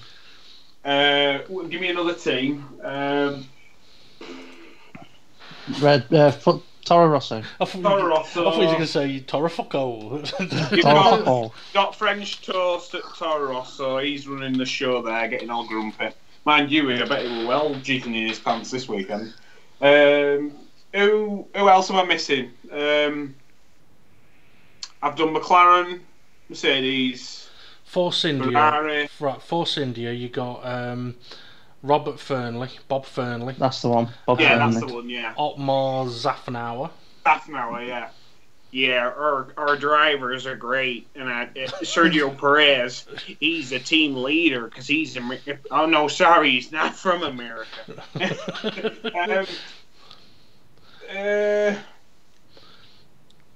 Sauber. I'd say I'm not 100% sure because there's been such a big change of management since that lady got bumped off. Yeah. She might literally have got bumped off for all we know. But then Williams, you look at it now, yeah, you know the names there. You know that there's Paddy Lowe, Claire Williams, and what's his name? Massa's old pit. Bob Smedley. Smedley, yeah. Rob Smedley, yeah. But also, isn't it at Williams that they've got Shovlin? No. He shoves at Ferrari now. Is he? Yeah, with bald head. No, he's got glasses and was running. But yeah, it was with Button running. Oh yeah, the one with the quite pointy features on his. He's like got a pointy nose. Reasonably pointy with glasses. I'm thinking of somebody else who were at Braun, who's now gone to Ferrari. Anyway, you're thinking about the bald headed. Yeah. But yeah, at Williams, you've got them three big hitters. Do you ever really hear from them? No. I haven't heard a thing from them this season. The thing is, though, to be fair, would you want to go up in front of camera and talk if you know you've got the worst car on the grid? Well, I'd need to do something to fucking please me sponsors. The thing that concerns me with Williams is they've got a Mercedes engine in their car. Yeah, there's no excuses. There should be. I know Force India have dropped back, but that's probably because McLaren's got a better engine than they've had, and probably Renault have done a better job than previous years. So, but they should be a neck and neck with Force India. With the budget they've got, with Force India's budget, they should always be more or less in the same ballpark. Yeah. Well, one of the things that we did talk about while you were on the phone, I've just remembered, is we were talking about Sergio Perez and Brendan Hartley. They finished 16th and 17th, the last two runners. But actually, Williams, but I'm pretty sure both Williams drivers were ahead of them, right? But Perez and Hartley had time penalties added to their race, one for overtaking under the formation lap and one for not overtaking under the formation lap. So Williams basically finished dead last, and with a Mercedes engine in their car. I mean, you take any team, right, on the grid apart from possibly Sauber, stick a Mercedes engine in that car, you're at minimum a midfield runner. should be fighting for 4th, 5th, 6th. Well, you look at what Haas are doing now with Ferrari's backing, right? Whether it's engine, gearbox, and suspension, and nothing, even if it is nothing else, they're able to put that into a position now where you could say at some point this season, you won't be surprised if they pick up a random podium from time to time. That's what Williams should be doing. Yeah. And there's no way you can see Williams getting anywhere near a podium. Oh, yeah. And I think, I mean, was Villeneuve right with what he said with Kubica setting up the car shit for him? Or is it simple? I mean, I don't think it is. But Stroll, no offence, he needs a holding hand. Sorokin is a rookie. Those two in a pairing together is not going to work this year. Maybe next year, but I don't think Stroll's good enough. With those two, it is literally the blind leading the blind across the M1. Yeah. And for those that don't live in this country, the M1 is the biggest motorway in this country. So, yeah, it's like you've got a rookie leading a rookie. Okay, one of them's been in Formula One for a season, but there's something I saw on social media today, actually, and it was to do with one of the practice sessions with... actually, no, it was qualifying, I think it was. And Sorokin had a bit of an incident in qualifying, and they cut straight from Sorokin's car to Robert Kubica. And it's like... Is that like FOM basically saying, well, there's your problem, he's not in your car? Yeah, it could be. Could well be.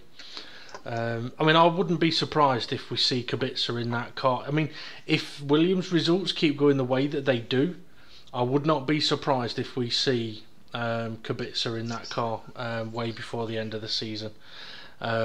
Because if he can jump in it and get him in the points,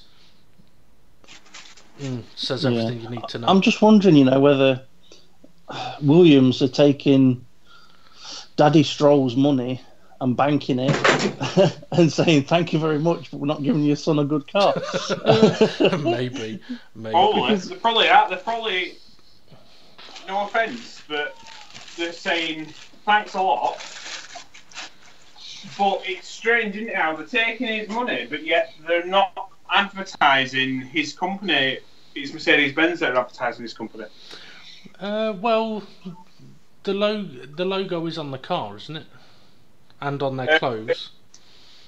Hugo, it's not. What the fuck is it now? Is it Tommy Hilfiger? What is it? Yeah, Tommy Hilfiger. As far as I know, Tommy Hilfiger, yeah. Yeah, they're promoting Mercedes, but there's no logo of Tommy Hilfiger on the Williams.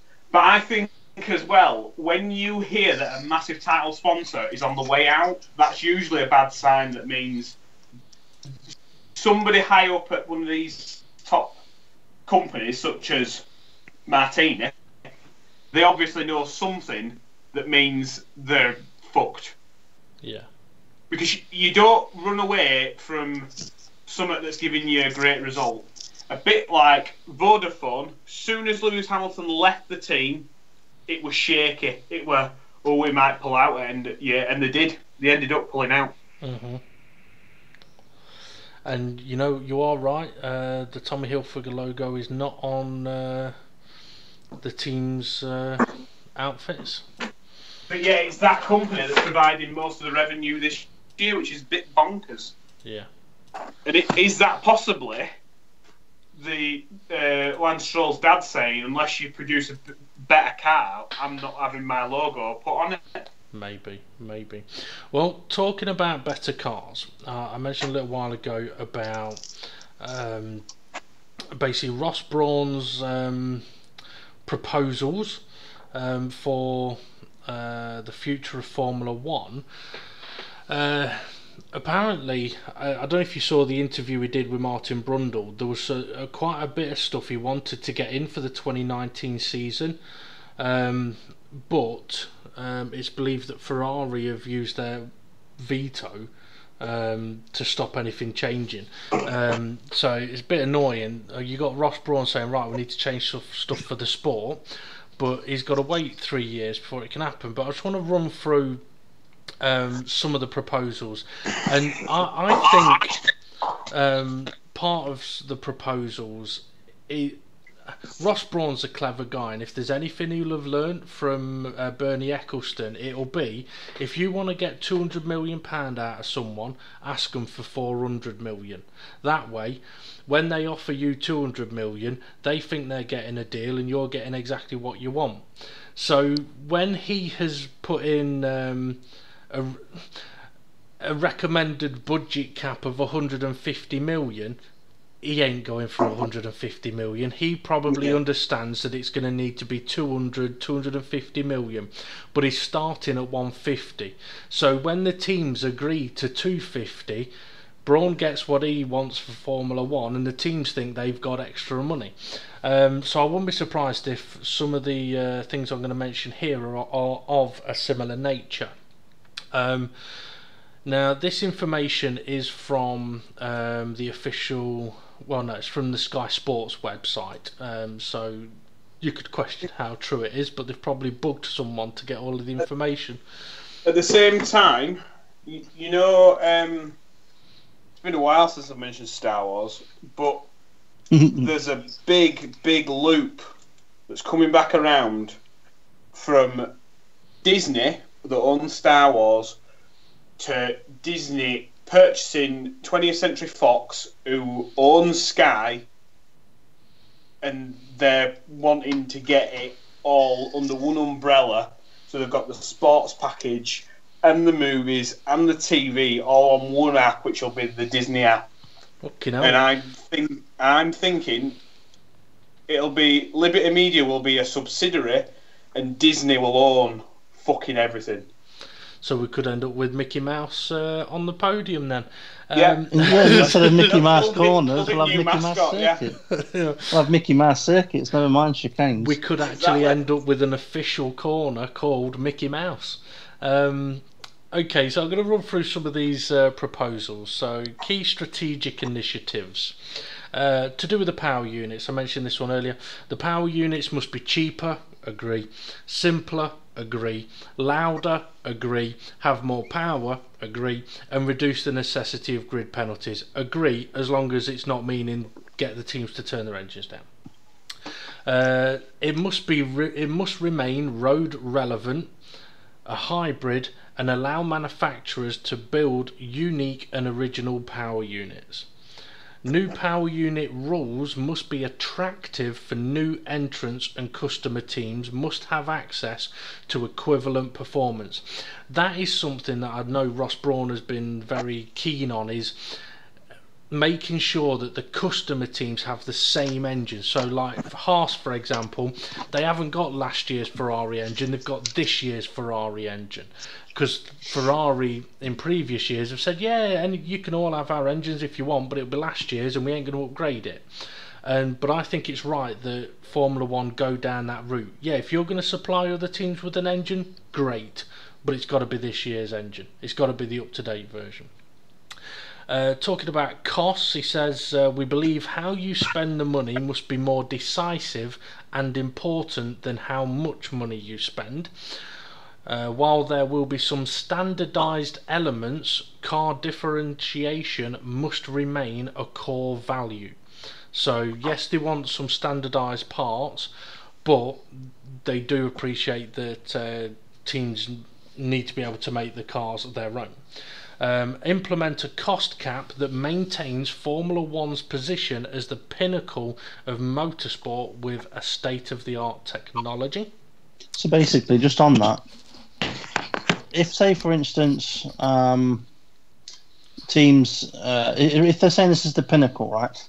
If you go for World Endurance Racing and say, well, a team in World Endurance Racing spends 300 million a season, then the budget cap in Formula 1 has got to be equivalent to that to maintain it to be the pinnacle. You could say that. But I did. If a Formula 1 team could spend 100 million less and be better, then they could easily implement that as well. I think the tagline of Formula 1 has always been the pinnacle of motorsport, but yeah, if you think about it, it's really MotoGP is probably the pinnacle of motorsport, just because of how much action you get per race. I think a concern for Formula One might be as well that in World Endurance Championship, I'm not sure which driver it is, as Steve opens a beer. I'm not sure which driver it is. It's Coca-Cola. Bullshit. Yeah, WEC driver has just broken the lap record at Spa, beating Lewis Hamilton's previous lap record. That is potentially a problem for Formula One, because Formula One cars should be lapping faster than all other motorsport cars. Yeah. So what kind of motor car was it? It was a World Endurance Championship, LMP1. Right, okay. And it happened this weekend just gone. Okay, on revenues, they said the new revenue distribution criteria must be more balanced based on meritocracy of the current performance and reward success for the teams and the commercial rights holder. I can't argue with that one. The money that's earned by the teams, I think, should be more balanced. Otherwise, those lower down have never ever got a chance. And if the teams at the bottom are always running in a minus, then everyone's just going to go bankrupt down there, and it's not attractive for new people to come in. The season that Leicester won the Premier League, the team in second place shouldn't go, well, hang on a minute, we've been in this league longer than them, we deserve more money. Yeah. No, Leicester won the league. They should be given the majority of the money. Yeah. Not the majority of money, but the bigger pay packet. I mean, so it should be the team that does well gets paid more. Well, the way I would work it is each team earns X amount of million, and it's exactly the same for participating. And then you get a bonus based on your results. Championship points or structure points, whatever, rather than, alright, everyone gets a bit of money for competing, but Ferrari get fuckloads, Sauber get fuck all. Pretty much, or Force India. I know they've been sort of the big arguers of it, and rightly so, I think. Okay, the next couple interest me a little bit, to do with the revenue still. F1's unique historical franchise and value must and will still be recognised. I don't quite know what that means, or why it's in. That means Ferrari will get an additional bonus because of the history of the sport. I don't. That's not how I kind of read it. Dave, somebody on Channel 4. Can you reread that sentence, please? Yeah, F1's unique historical franchise and value must and will still be recognised. Alright, so why did the first thing they do remove the old logo if that's what they were? Well, I mean, because it had no value. Yeah, I mean, well, did you notice that Bernie Ecclestone turned up? I think it was to Bahrain with his shirt with the old F1 logo on it. Old school. Oh yeah. I mean, I wonder if that quote, that line in there is things are going to change and things may change, but this needs to be put in place so that people don't change too much in the future. It's not so someone can't come along and just totally destroy what Formula One is. But you just mentioned there about that LMP1 car beating Lewis Hamilton's time of pole last year. Yep. And it's also banging on about like standardised parts and bits and bats, all that lot, to try and bring the field closer together. Yep.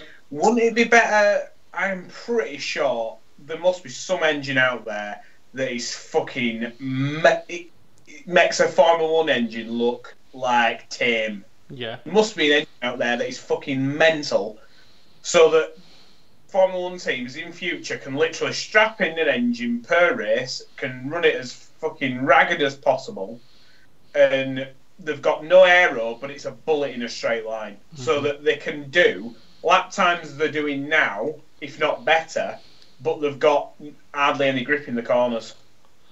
Yeah. I mean, but it's all mechanical grip. Yeah. I mean, it is possible. I think with WEC as well, they've been working a lot longer with hybrid systems and they get much more power out of them. But yeah, I mean, it depends. I mean, okay, you put an F1 car on a drag strip against a pro dragster, which wins? The pro dragster. Does that mean that the F1 car isn't the pinnacle? Well, on a drag strip, no, but you put them both on an F1 track and it's a different story. But you put a F1 car against an LMP1 car, if the LMP1 car wins on a F1 track, then F1 ain't the pinnacle anymore. Yeah, exactly. Okay. But the one thing I would hate people to take that as, well, let's stick some more aero parts on it. That's not And the way. something they did say on Channel 4 when they were talking to Ross Brawn is that they have looked at the option for next season of reducing the amount of elements allowed on front wing, but the teams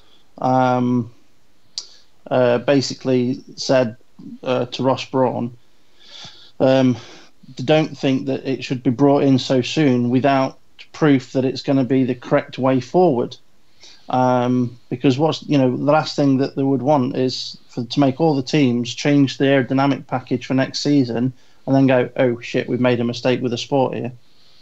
Yeah, but if you don't try it, you never find out, will you? Yeah. No, but maybe it's something that they would have to look at during a testing session. Or... Well, you see, I was thinking about this when they mentioned it on the TV coverage this weekend.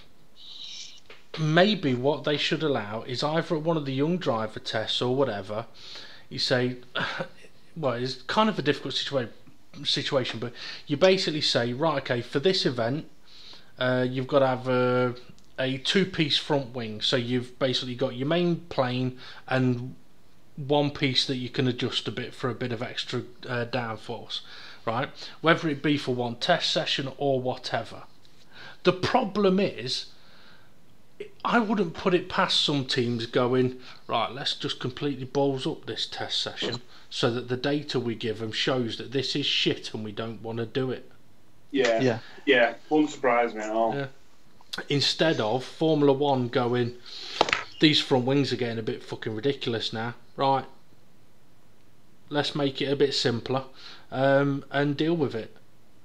I think that's why, if I was, no offence, if I'd purchased Formula 1 for that amount of money, I'd be fucking tearing everything up, going, let's fucking...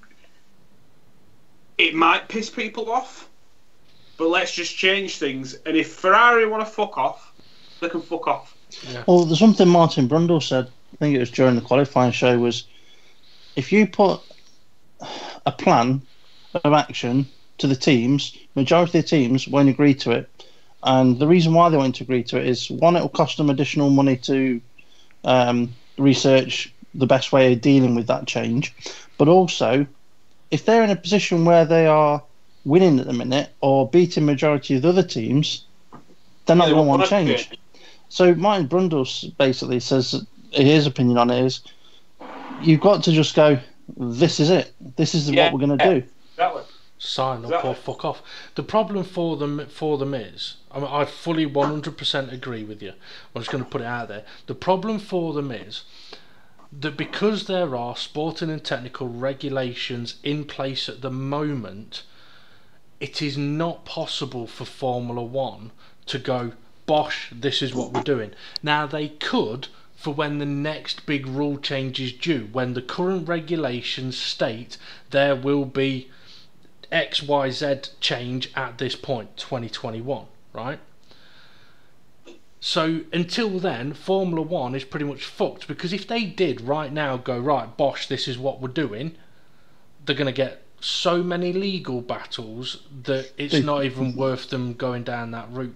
If they want to make change before 2021, they've got to have the agreement of all the teams, and that's the problem, that all of the teams won't agree, because there's one of the teams that is going to be winning. I know, but why? Right. Take away the fact of if one of the teams, why will the teams not agree? Because it's currently in the sporting rules and regulations that they don't have to change. Because they're also in fear that if it changes, they're not going to win. No, right. for Formula One to make any changes, right, it needs all of the teams to agree. Why does it need all of the teams to agree? Because it would effectively be breaking the current sporting and technical rules and regulations that are in place until 2021. They are legally binding. So the only way they can be changed is if all of the teams agree to break the rule, right? Yeah. None of the teams have to. So when they fundamentally look at it, okay, yeah, you're going to have Ferrari and Mercedes, we're winning, we don't need, but ignore that. The reason they won't change is because the current rules say they don't have to. There is nothing that says they should, other than fans that go, you really fucking should. So you could have Sauber, who are at the back, who say, well, actually, yeah, maybe we think that everything should change, but these are the current rules and regulations, and we are going to stick to the rules and regulations which say no changes should be made. I think Sauber need a change. Well, yeah, they do. They do. Talking about sporting and technical rules and regulations, they have made a few comments about those as well, so I'll just quickly mention them. It says, we must make cars more raceable to increase overtaking opportunities. How they plan on doing that, I don't know, but that's probably where part of the front wing comes into it. Engineering technology must remain a cornerstone. This is an interest. I like this comment. Whether they're going to be able to do anything with it or not, I don't know. But engineering technology must remain a cornerstone, but drivers' skill must be the predominant factor in the performance of the car. But that tells me no aerodynamics. It tells me that it's the right direction. How they'd implement it, I don't know. They could try doing it with the car and all that, obviously with the car, but take away more of the driver aids. Other than no aerodynamics, how else could you make it the driver's the predominant factor? Well, like Steve said, you take away all of those fucking different switches on the wheel. Oh yeah. Literally, I think the cars should have. The cars should not have any sort of fuel mode. The fuel mode is the you know what I mean? Right, the throttle Just pedal. like when I get in my road car, I don't have. Well, my dad does have it, but I don't have it. My car doesn't have lean, high, or super fast. You know what I mean? Like, it should just be you turn on the engine, and whatever you burn is whatever you put your right foot down. If your engine's saying you're going to be running out of fuel in 2 laps and there's 3 laps of the race remaining, then you've got to lift off. Yep. But I don't think it should. I think as well, I mentioned this last week, I think one of the main things for me for entertainment value is the pit lane should only be able to communicate to the driver via the pit board. But the driver can communicate to the pit lane. So you can hear the driver getting frustrated, you can hear all sorts of shenanigans, but you cannot hear the team get involved. So, like for example, we had the race last week. Well, this Sunday just gone. We had Lewis Hamilton going, what delta am I aiming for? What delta am I aiming for? It should be as fast as you can fucking go. Yeah. If he were told nothing and he just knew, I want to fucking win the race, he's going to go as fast as he fucking can. Yeah. As fast as that car can go.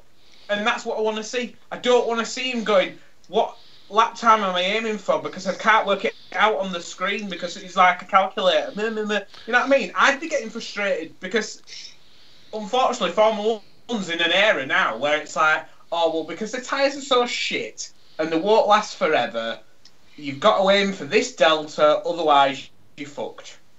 I wonder if Senna and Mansell and Prost were ever asking that question. No, it was like, you want to beat the guy in front of you, you've got to be ahead of him. Yeah. But I think, personally, if, let's say, for example, the radio didn't work with Lewis Hamilton and the pit wall, he might have been a hell of a lot closer because he wouldn't have been aiming for any time, he'd have just been going for it. Yeah. It's a little bit like in the previous race where he said, can I push now? Oh, fuck it, I'm going for it. He'd have been doing that anyway. He'd have been going, and that's the thing. This is the problem what I was on about with Bottas. He shouldn't have been sat there waiting to be told when to attack. He should have just been on it, straight out the pit lane, putting him under pressure, knowing the Vettel was either going to have to two-stop or his tyres are going to burn out before yours. I mean, exactly. I mean, this is the other. It's like when they talk about driver skill. I mean, you mentioned, James, about if you need to save fuel, you lift off, and okay, you will see drivers lift off and coast. However, how often do you hear on the radio the engineer say, "Okay, numbnuts, we need you to save a bit of fuel, so go to engine mode 59, 69, 71, blah blah blah. So twiddle some buttons, but don't change your driving." That's not skill. Yeah, and it's fucking bullshit. Yeah. Okay. Next one is the cars must and will remain different from each other and maintain performance differentiators like aerodynamics, suspension, and power unit performance. However, we believe areas not relevant to fans need to be standardised. Engine? Yeah. No, engine. We don't see it. No, but power unit is the overriding factor of the car. Now, the interesting bit for that is we believe areas not relevant to fans need to be standardised. What was it I said? One of their comments earlier on. Where is it? Okay, while there will be some standardised elements, car differentiation must remain a core value. Right? So twice they have mentioned about standardised elements, and I think they're kind of right there. The more standardised elements you have that make no difference to the viewer, you give a less scope for the teams to be able to change, meaning potentially you could end up with closer racing. I mean, okay, if every team was given exactly the same chassis, then no team has an advantage from the chassis. But also it means no development, no expense on the development. Yeah. And that's season on season, or even sometimes few races on few races, depending on what parts of the car it is they're trying to develop. Yep. And the final thing was about governance, which I think this is probably Ross Brawn's way of saying, look guys, you need to just let me do my fucking job. A simple and streamlined structure between the teams, the FIA and Formula One. So yeah, there. I think it should be a streamlined structure between Formula One and the FIA. Fuck the teams. Yeah, the teams participating, but I don't show. Let's say, for example, I don't turn up somewhere to enter a competition and expect me to be able to change the rules. I enter a competition under a set of rules. You just reminded me of something. Dave. Oh God. Yeah, I don't remember the correct terminology for this, but try and explain to James and the viewers one of the reasons for some people not being able to enter the new Codemasters esports events. Oh fucking hell! Right, James. You know, obviously Codemasters did their F1 esports event last year. Yeah. They're getting ready to start the next one. Basically, it's open. The qualification is going to be opening very, very soon.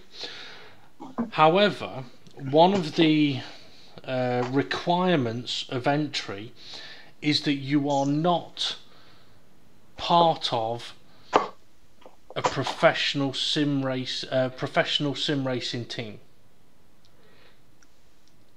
What does that mean? Exactly. Well, to put it in, okay. Because you could just turn around and go, no, it's an amateur sim racing team. Well, this is the thing. The terminology of it is difficult. I mean, what do you class as professional? Some would class it as you need to be earning money off it. But how much money? Is it enough money to earn a living off, or what?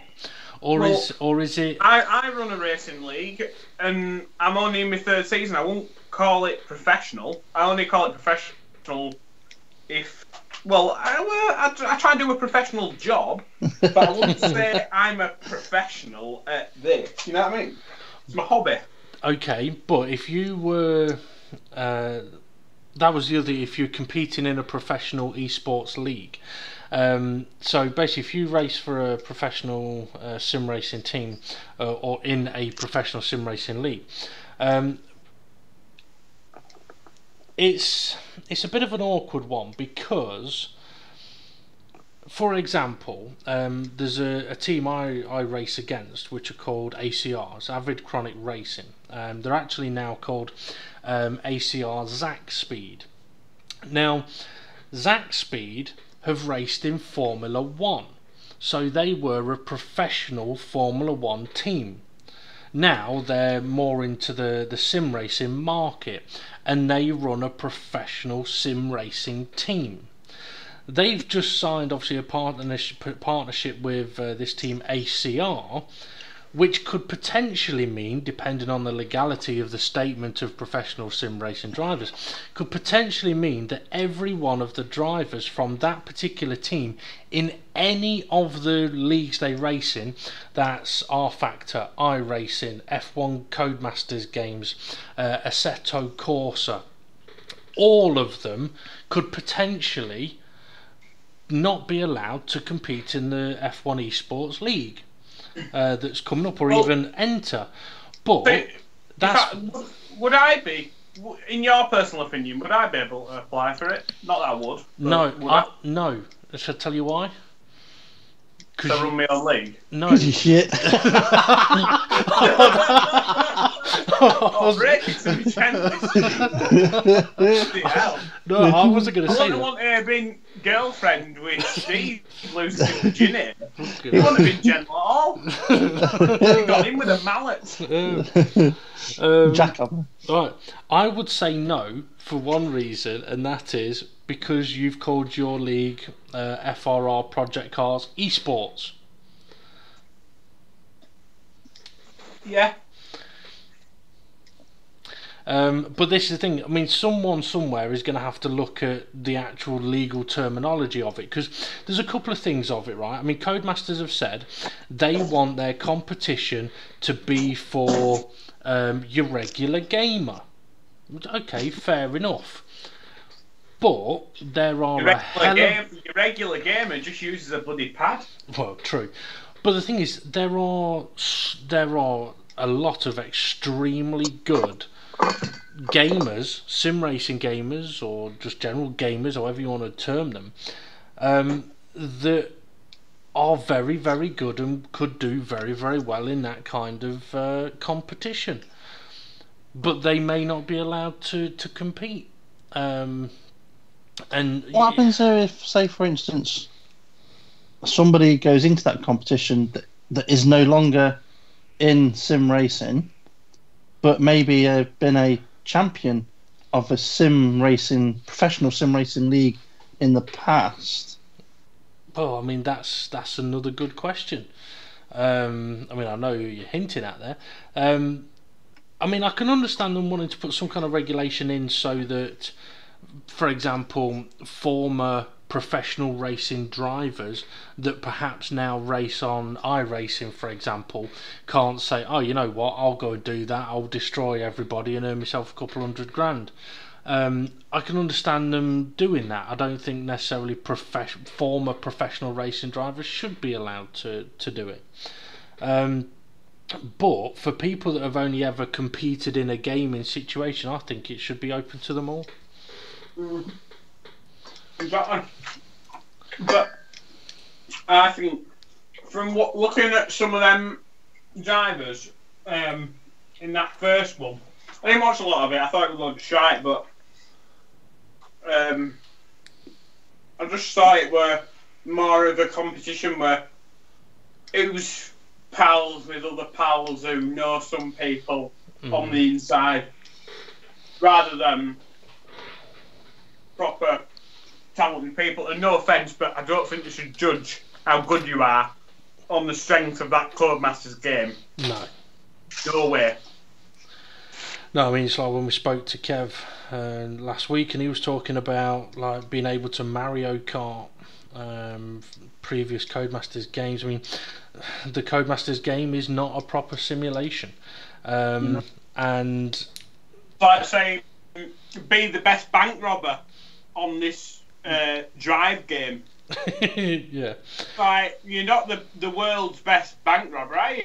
You're the world's best player at a game, not a simulation. Yeah. I mean, I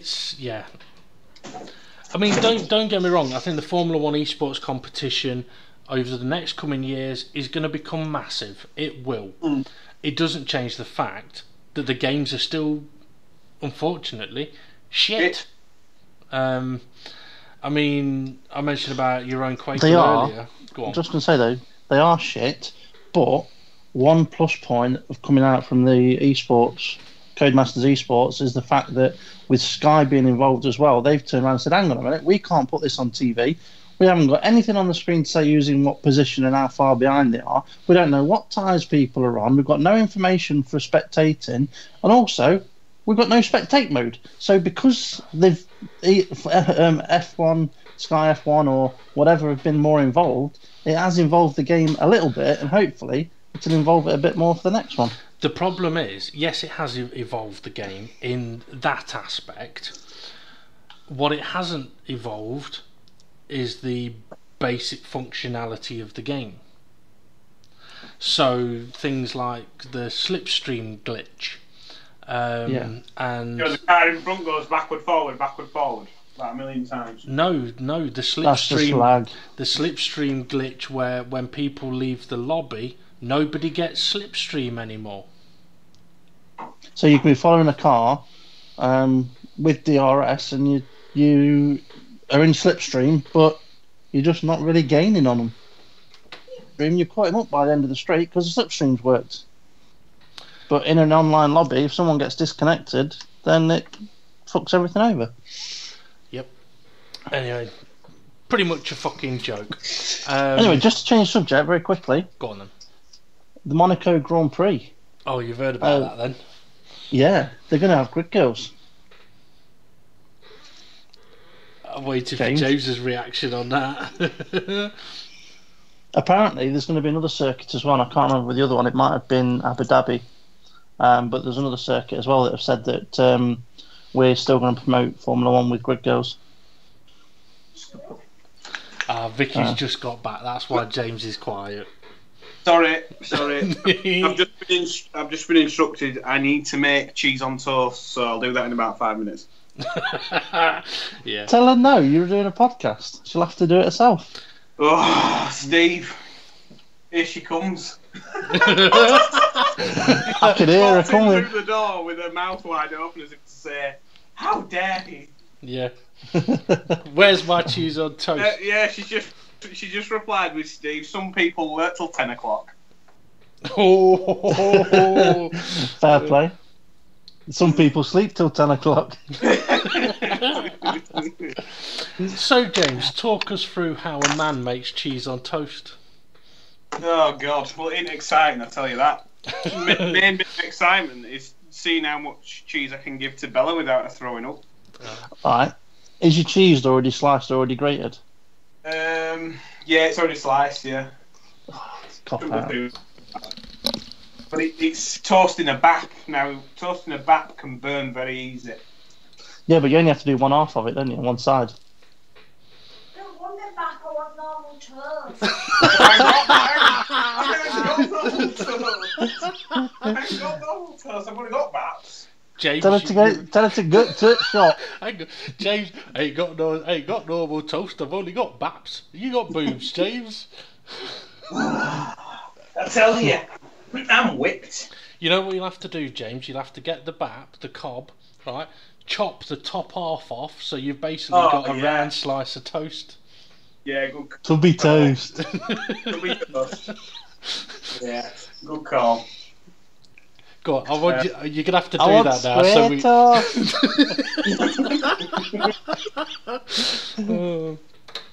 If Vicky's listening in to this at any point, we're not laughing at you, we're laughing at James.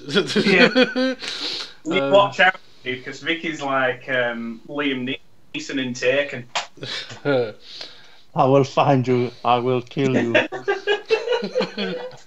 Open pasta.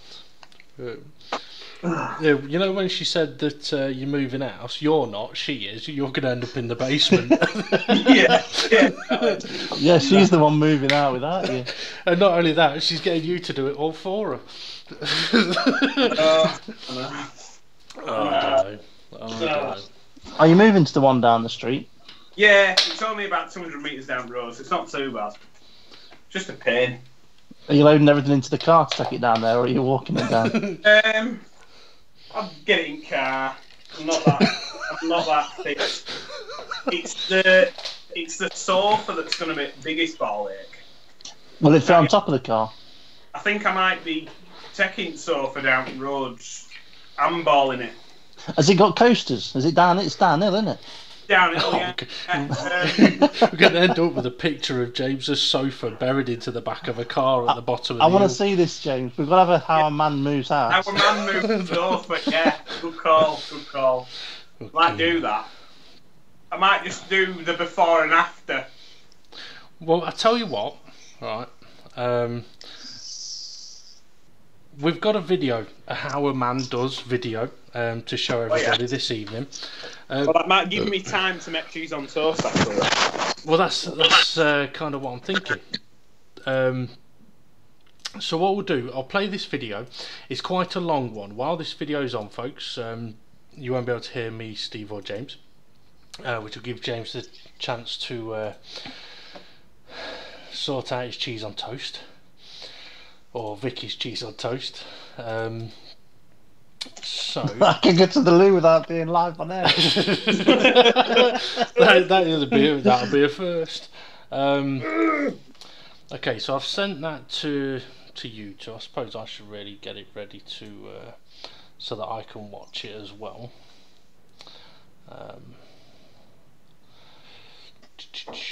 It's taking a while for it to load up for me.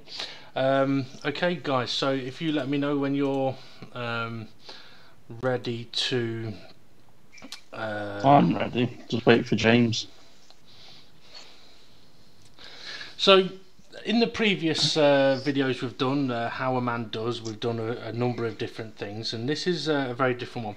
It's quite a long video. It's about 17 minutes long, I think. But I know that when I watched it, I found it quite interesting. So, how would you describe it, Steve? How a man does what?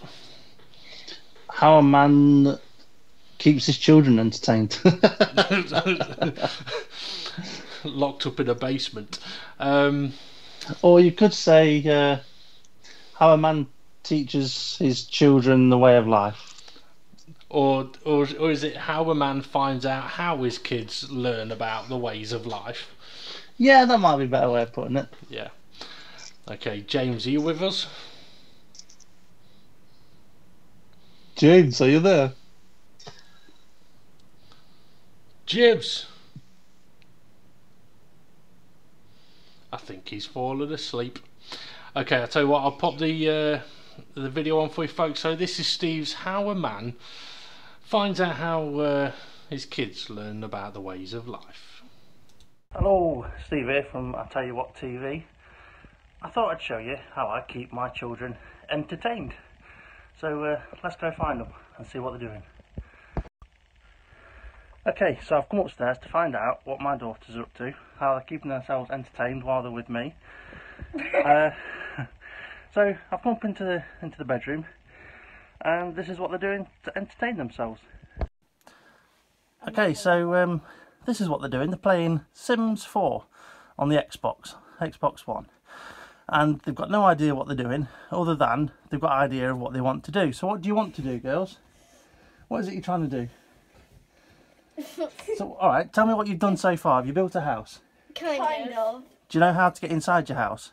Yeah. Okay, can you go inside your house? Yeah. Go back. You can't find it? Yeah. Okay. She can't go home. Is she at work?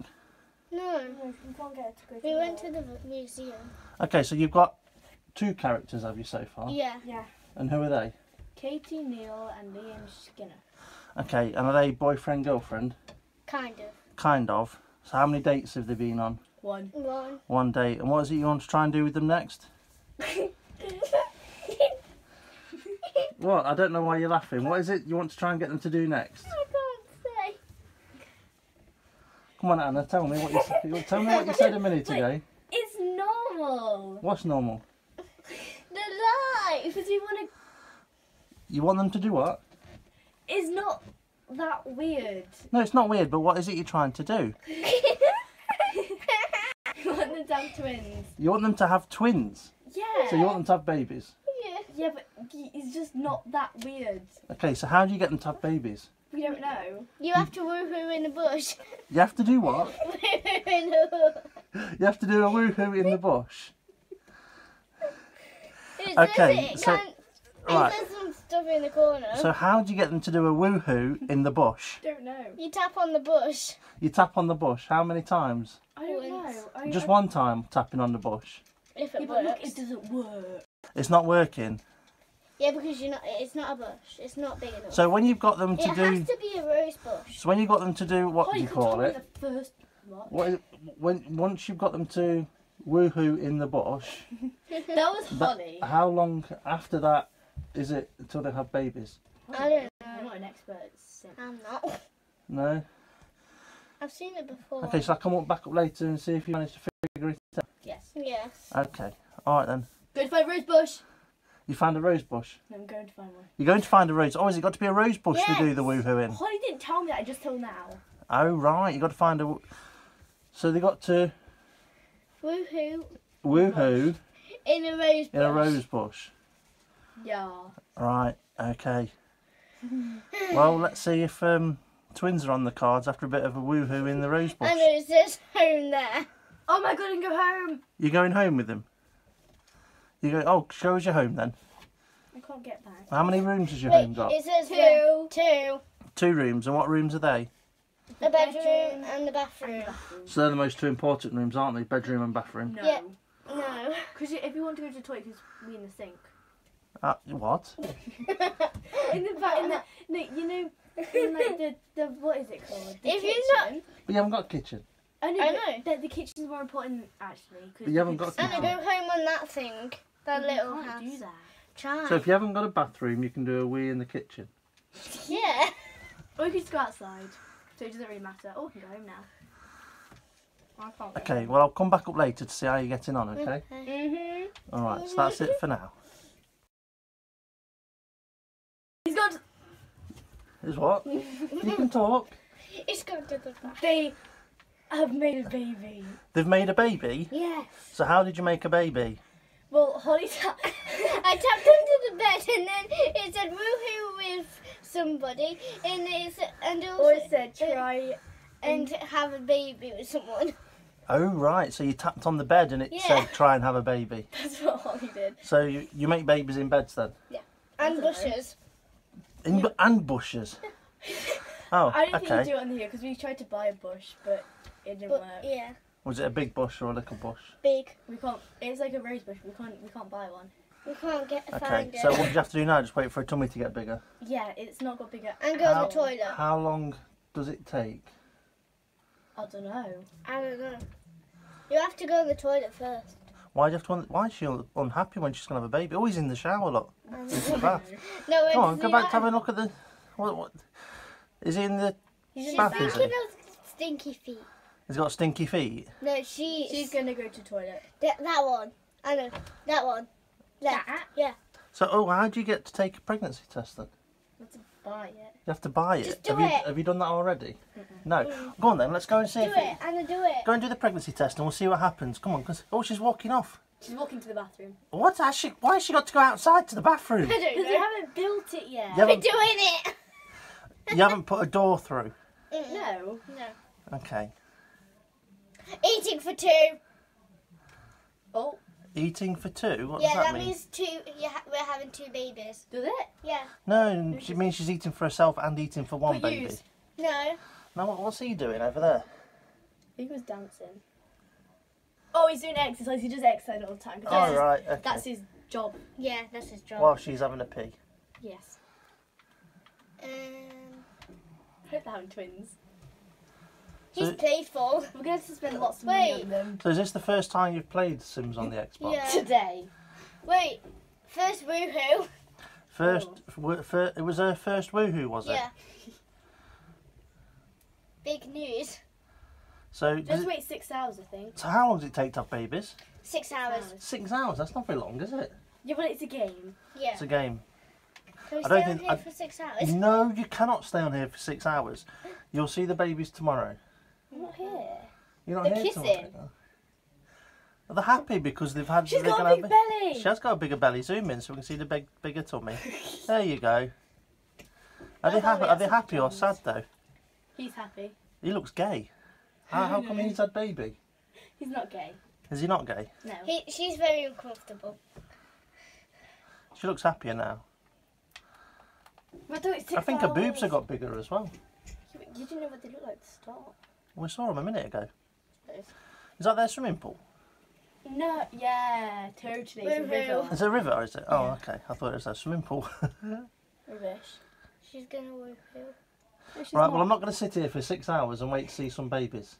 Eh. Okay? You can see them tomorrow. Maybe. No, I think we'll have to save them for next time Anna's here. So, Yeah, don't go on it, please. are they going back to bed? Are they not going to make another woohoo? No. Are they? They're doing a woohoo. They are. Oh, what are they doing now? What? What does that mean? They're woohooing. The what? They're woohooing. Is that how they made a baby? I was on the toilet. You was on the toilet. Did you miss it the first time? Well, I was running downstairs to get you, and I was on the toilet trying to search out how to find a rose bush, and he was like, Anna, I found it. It just says woohoo. Uh-oh. Oh, it's made them extra happy now. And then they fell asleep afterwards. Wait, She's dreaming of what? Baby rattles. no. Whoa, I never fallen. Morning sickness. Oh, no. pregnancy. Yeah, she's going to feel a bit poorly, sicky She's in the pregnant morning. now. Is she going to be sick? Oh, she's just been She's sick been on the sick. floor. That was disgusting. I think we should have a door there. Yeah, you need to put a door in, I think. She needs to take a shower. Okay. Right, well, anyway, so we found out now that on The Sims you can make babies. Mm-hmm. Okay. Right, well, until next time. Take bubble bath. Until next time, take bubble bath. Wait, that's the wrong person. Right. No. Until next time. Take a bubble bath. See you later, guys. Say bye, girls. Bye. Nope. No. See you later.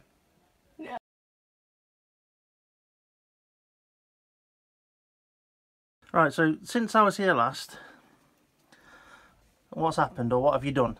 Well, We spent Have you put a door into the bathroom yet? no. No. No. What's this in the bottom right hand corner, this blue thing? That we got two. Well, Holly got them. And I got 2 cots. Alright, one for blue, one for... Yeah, but we don't One know if we're pink. having a boy or girl though. Yeah. So you don't know if you're having a boy or a girl, so you got No. one of each. Yeah, just got one of each. But we're just having in 2. case. It said waiting for. Look, Daddy, look! Daddy, I told you! Told I told you! There. What? What does it say? It's, oh, 21 21 hours. 21 hours? Oh my. 20 20 hours. Told you it was going faster. I'm not going to sit here for 20 hours. No, but Dad, did you see that? It hasn't been an hour. Yeah. It's like every minute it goes down. That's Yeah. like 20 So what you minutes. say? 19. So are you saying it's like 19 minutes then? Yeah.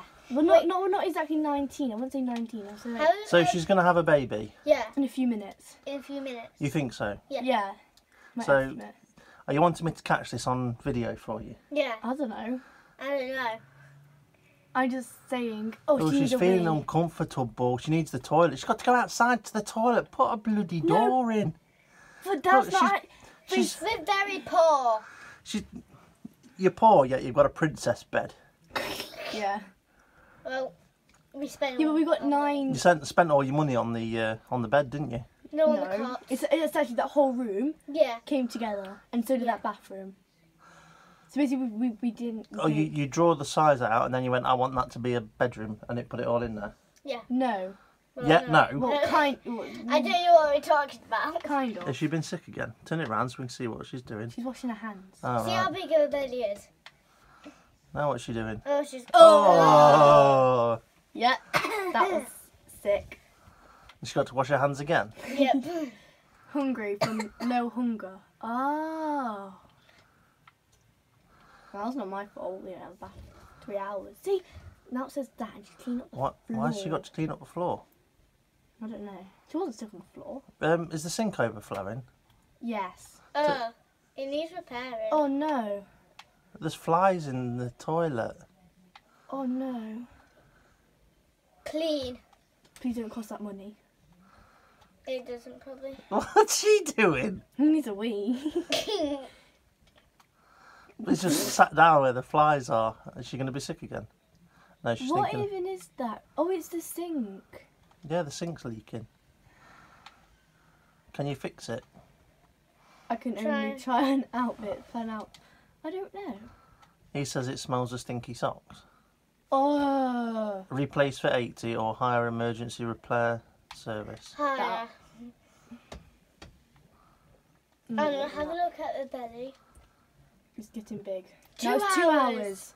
It's not. It definitely not been 3 hours, has it? Huh? Okay, Oh. it says up there that it'll come on Friday Tomorrow. at 2:56 Oh, look, a.m. look, it's 2:56 nearly there. a.m. It's nearly there. Oh yeah, 2:56 is down. Time's down the bottom. There, Should I just speed it up? yeah, speed it up because we want to see baby, don't we? 2.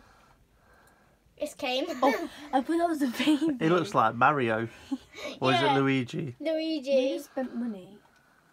Oh yeah, you had to pay money to fix it. Oh, she's cleaning the toilet now.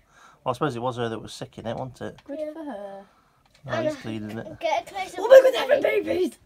What? It just went down to 0. What went down to 0? The thingy, did you not see it? No. I didn't. Look, is that a baby? That's a baby.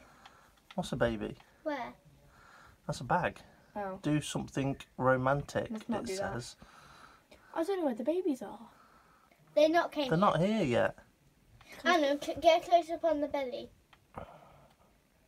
They just They toggled. just hugged. That's how big belly is. Really big. This is weird because it's not even. That Is was it- day. Is it still fast forward? Yeah. Wait, Anna. Right. Well, I'm going to leave it at this for a bit and we'll come back and have another look In a minute. We can move her later. again. No, but do not have no.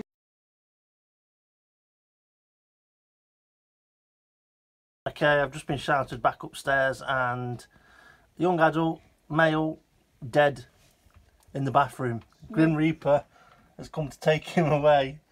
How did he die? Because we have no bath. I mean, we have no food. You have no food. No. I don't want to go there. Okay. So you're going to bring babies into this house that have not got no food? She's crying! Of course she's crying. She's just lost the love of her life. Oh no! No! Mr. Reaper is here. It's scary. Tell me when it's gone.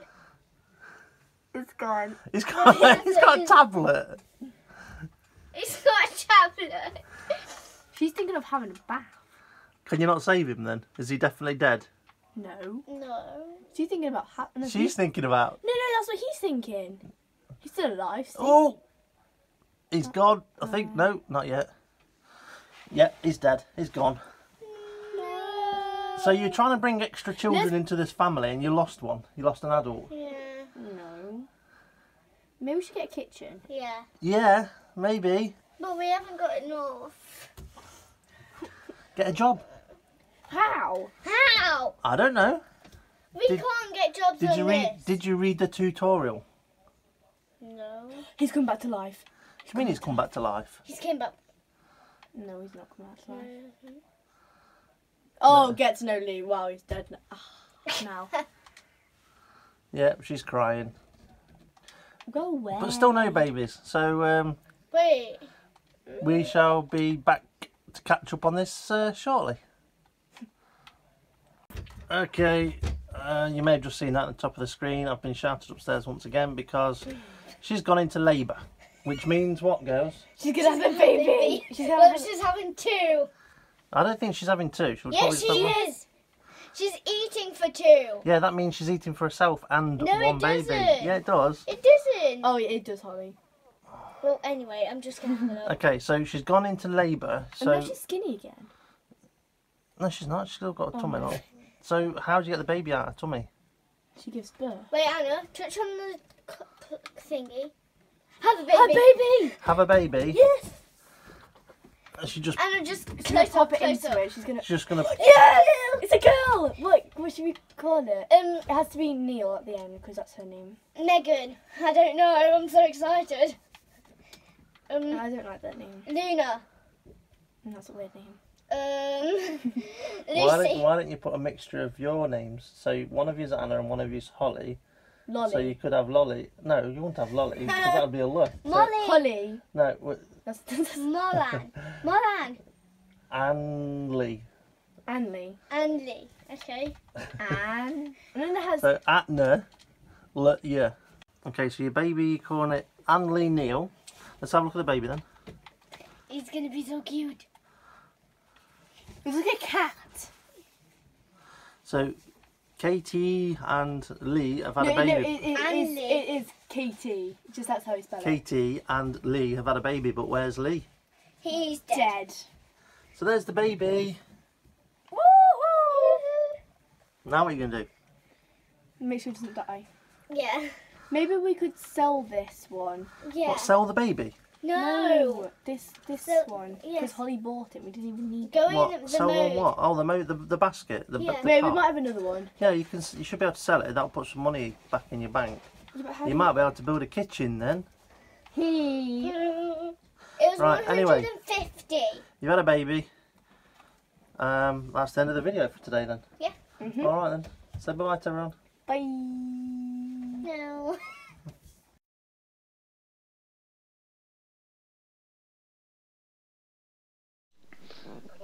And we're back live. So who thinks then that I should record the next time they go on the Xbox? Can next time they go on it, can I be the one giving them instructions over Skype? I don't know if I trust you with my kids. Even over Skype, I can't touch them. That sounds like if you were you would. That does sound a bit dodgy. That does. Ugh, come here. The thing is, unfortunately, James missed the first 10 minutes or so of that. I think, James, you should play it again, right, from the start, so we could just listen in to you listening to the start of the video. The best bits are not even like what the Sims are doing. It's just your daughter's reactions. Like, That's it. The thing is, you he's missed. dead. He's dead. You missed though their What- best To reactions. survive. He's just died. Kitchen. Like, Dad, if you die, we'll just get a new kitchen. Yeah. I watched it and I was like, heartless. Afterwards, though, No right, emotion. when they've turned it off, I said to Anna and Holly, I says, "What are you going to do next time you play it?" And they said, "We're going to find her a new boyfriend, so the baby's got a dad." So that's what they're going to try and do next. So they're not bothered about. Well, this is it. The only way you meet new men is by whoring yourself out. The thing is, they did ask about how are they going to get money? How do single women with no job make money? Yeah, exactly. And I said, "Oh, she's going to have to go find a job." And said, "What job?" I said, "I don't know. You have to go walking around some streets and see what you can find." Put a coat on, love. It can get cold out there. Oh, dear. But I think James should watch at least a couple of minutes of Yeah, it. I will do. At the start, yeah. Oh, dear me. But yeah, that is classic, that is. While James is just getting that ready to start watching, and we'll hear him giggle in a minute, I'm just thinking about China that's coming up, Dave. Next Grand Prix. Yeah, we're going to need to do our predictions for it. Well, can I put one forward? You can try. Well, the last event we had who will be the first one to crash. Well, I think we need to change the terminology of that prediction. All right. I wonder why. Because I lost. We need to change. It felt like Ferrari's team. Yeah. It's all right. No, all right. What I think. Oh, I'm winning. We don't need to change. Right. No, we're all on one. What it should be is the first one to retire from the race. So it could be whether it's a crash, whether it's somebody else has crashed into them or they've crashed into somebody, but it's the first one to retire from the race. Well, you see, if someone crashes out, they don't retire, do they? So you basically want to change it to first out of the race. First one out of the race, yeah. Okay. I'm not sure if all the teams will agree to that terminology. Yeah, if they didn't all agree, then it can't be changed if we don't all agree. Yeah, but you do. 2020, in 2021, then you can change. Yeah, no, that's fine with me. Okay.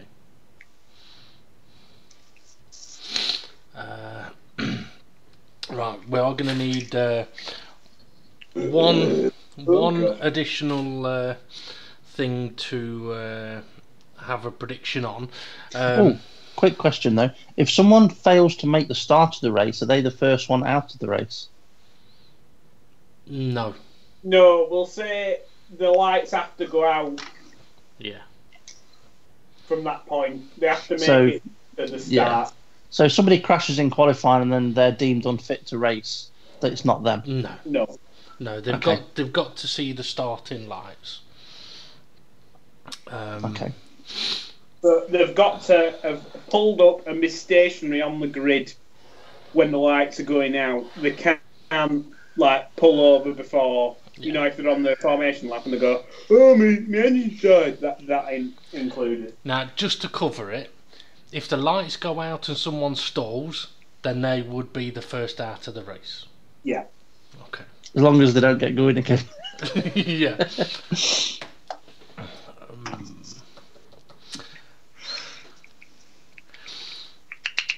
Okay, so we're going to have pole, winner, podium, first out, high Toro.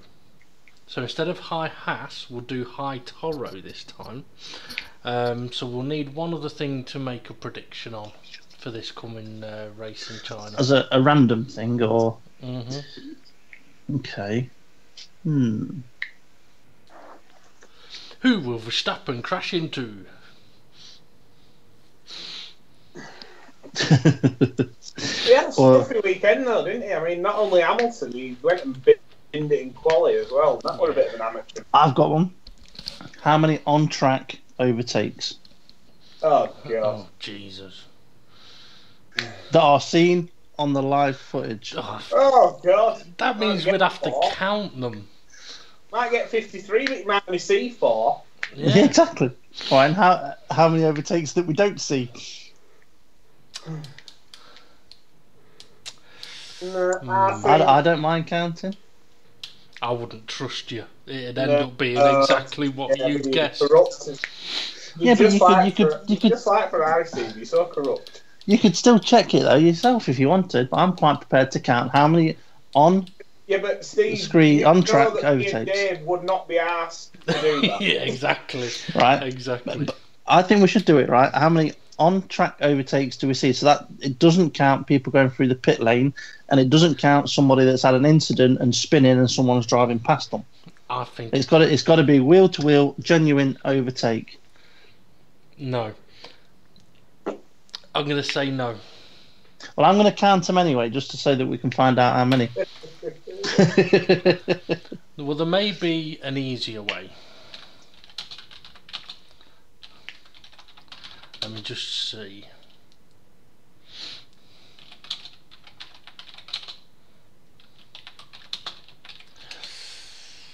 Do a little bit of typing.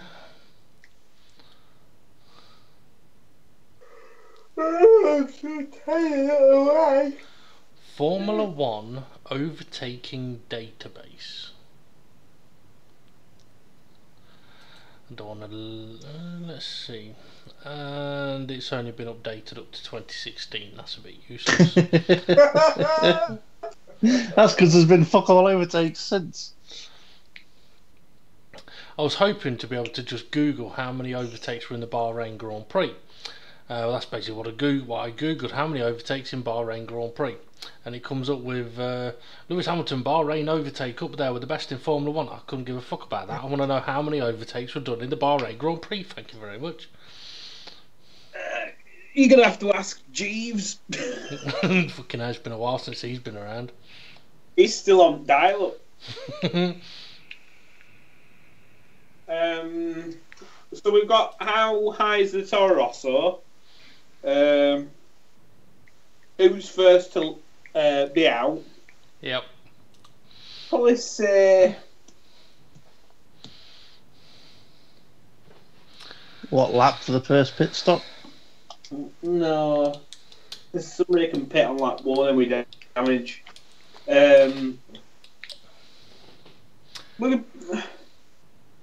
You'd probably say the winning strategy with the amount of pit stops.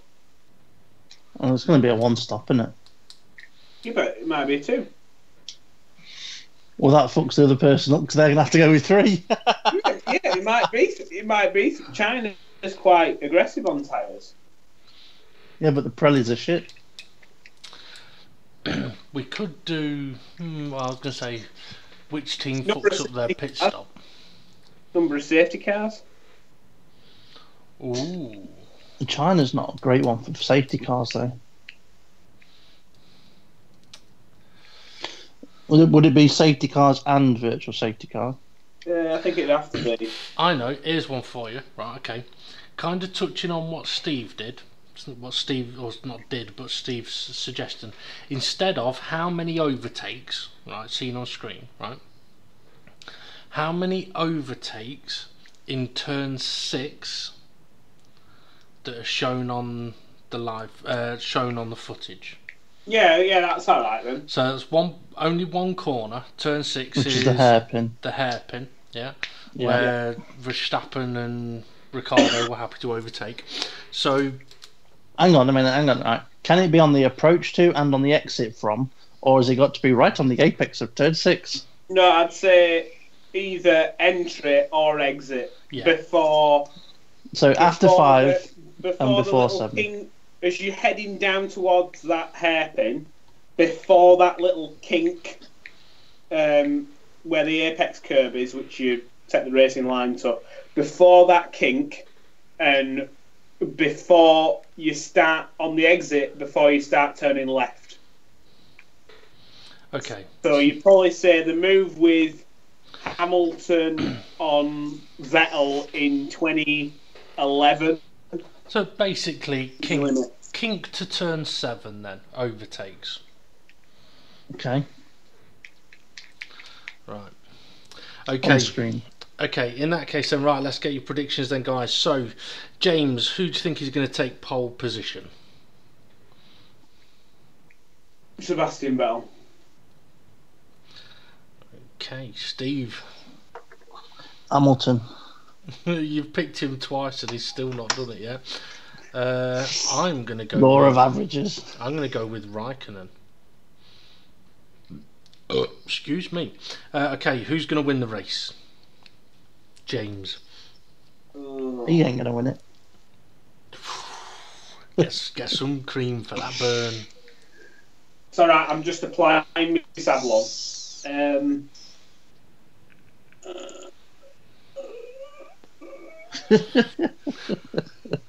Vettel to win. Is that Vettel? Yeah. Okay, Steve? Hamilton. Is your tactic to pick Hamilton and then he'll not win any of them? Well, the idea is that obviously I want him to win every race, but if I'd have said Hamilton last season for pole positions and wins, then I'd have got more points than just randomly guessing at random drivers. So law of averages, if I keep saying Hamilton, I'll get some points. We'll see. Okay, James, your podium sitters. Vettel, Raikkonen,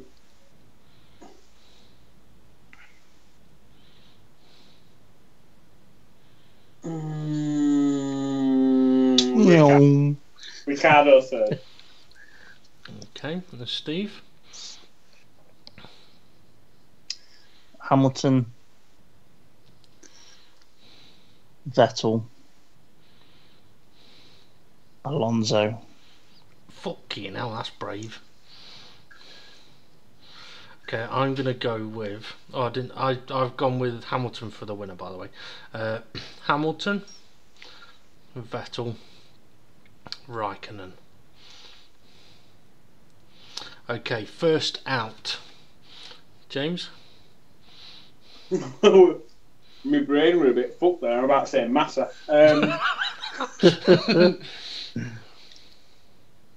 I'll say Stroll. Okay, Steve. Gasly. Ooh. I think he pushed his engine too hard last week. From hero to zero. Okay, I'm gonna go with Verstappen. I so nearly. That would have been my other choice, Verstappen. Okay. High Toro. Gasly, P4 again. Mm. I think the Red Bulls are going to finish this time. I'm going to say Gasly, P7. Even though you've got Gasly as being first out. Okay, Gasly, P7. Oh, edging my bets. Edging my bets. I don't think Hartley's going to beat Gasly, so I'm going to go with Gasly. But I think it's going to be... Ooh, it's 11th. It'll be quick in a straight line, but it ain't got the grip in the corners. Okay, number of turn 6 overtakes. Now, are we doing this on whoever gets the closest, or has it got to be bang on? I think it's got to be bang on.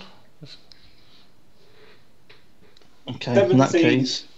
17? Oh, Jesus, right, that numbers are getting locked in. Steve? I'm going to... 2. I actually was going to say none, but I think, well, you know, somebody might, and it might just get caught on screen. I'm going to go with 8. It's a bit risky, but I'm going to go with 8. Mine's a bit risky. James is out there. James, do you want to change your answer? No, I'm quite confident with that. Okay, so that's our predictions then for this But coming... just imagine on the first lap alone, I'm going to get about 10. You could do. But yeah, that's our predictions for this coming race at China. I don't think there's really much we can talk about other than, well, Horse. yeah. If it's as good as Bahrain, it'll be entertaining as long as they allow us to. They actually show it on the footage as much as possible. I just want to see more of Max Verstappen's little chubby sister. You love it. Right. And what time is the race on? It's a morning race, isn't it? 7:15 a.m. Sorry, 7:10 a.m. Yeah. Oh, lovely time of the day on a Sunday to get up to watch a race. What time? 7:10, and qualifying 7:10 or 7 o'clock on qualifying. See, I was actually thinking, you know what? I've got a free weekend this weekend. I'll be able to just like have a nice lie-in, watch the race live.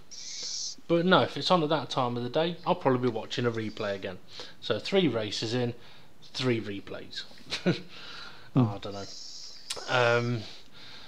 Well, hopefully it's going to be a good enough race that there'll be like a raging fire around the China circuit. And talking about raging fires, I've got a video I'd like to show you guys. Oh yeah. Yeah, so let me know when you're ready to have a look at that one, and I can show it to the viewers as well. Yeah.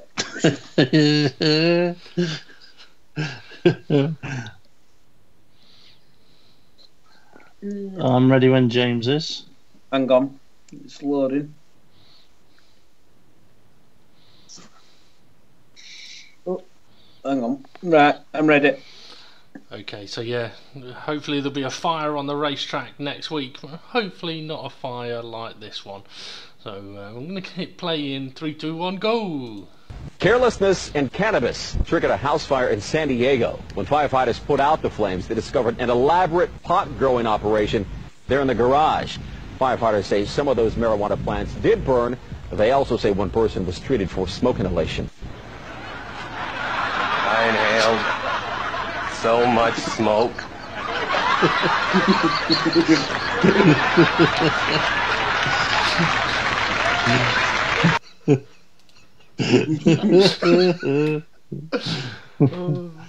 I like that. Oh dear. Right, I've got one other video to show you, guys. This one's actually a serious video though, right?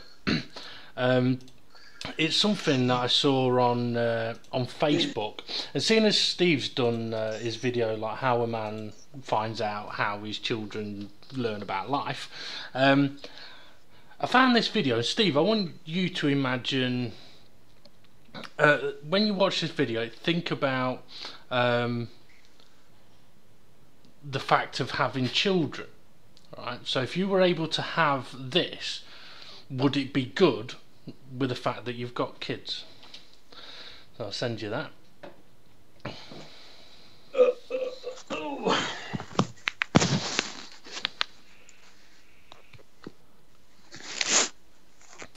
So let me know when you're ready to watch.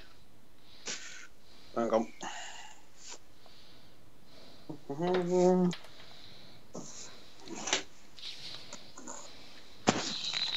Just loading now. Right, yeah, I've got it. Okay, so I'm going to hit play in 3, 2, 1, and this is something that I think is fucking cool.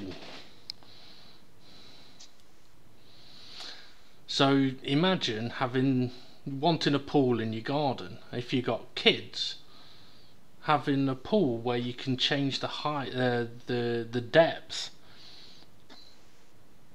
I think that'd be pretty fucking mint. It would be mint, apart from when you've got your wallet and then you just drop a few pound coins and you're like, oh, for fuck's sake, you know what I mean? That is true. You wouldn't be able to get underneath it. I actually quite like that because I'd have it so there'd be no pool there when the kids are out. Kids go to bed, I'll get in the pool. Mm-hmm. But you can have it on an angle, so you can have a shallow end and a deep end. I like that. I think That's a good idea. is fucking pretty fucking wicked. Not bad, that. When you come into some money, you can buy me one. When I come into some money, you might never hear from me again. But I doubt I'll ever come into any money. Oh, cheers. Cheers. You're welcome. You're welcome. Oh, and on that loving note, I've got some money. Fuck you. I've won the lottery. Bye. Right, on that loving note, I think it's I think it's time for a little bit of hando. Oh, really? Which will be a bit of a surprise for you two, because we ain't got no story written, have we? Not unless you've been busy writing one. That's why you've been quiet all day. I may have done a little something. So, I've put the wrong picture up, but so, the Hando guys, although not me. So, Steve, James, I've written a little story for you. Oh, yes. Yeah. So, I think it's, I'm just going to send it to you, and we'll see how we get on. So, it's time for Hando Karaoke. Oh no. Oh, God. Oh, I have to bloody start, don't I?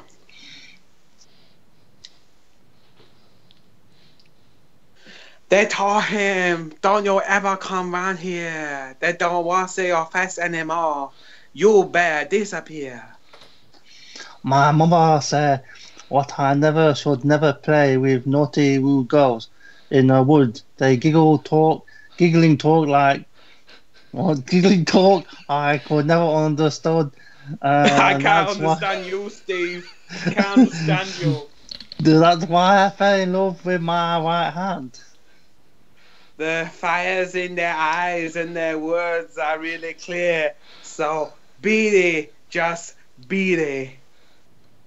And that's why I'm a wanker, and does good like it bloody well should. I'm a wanker.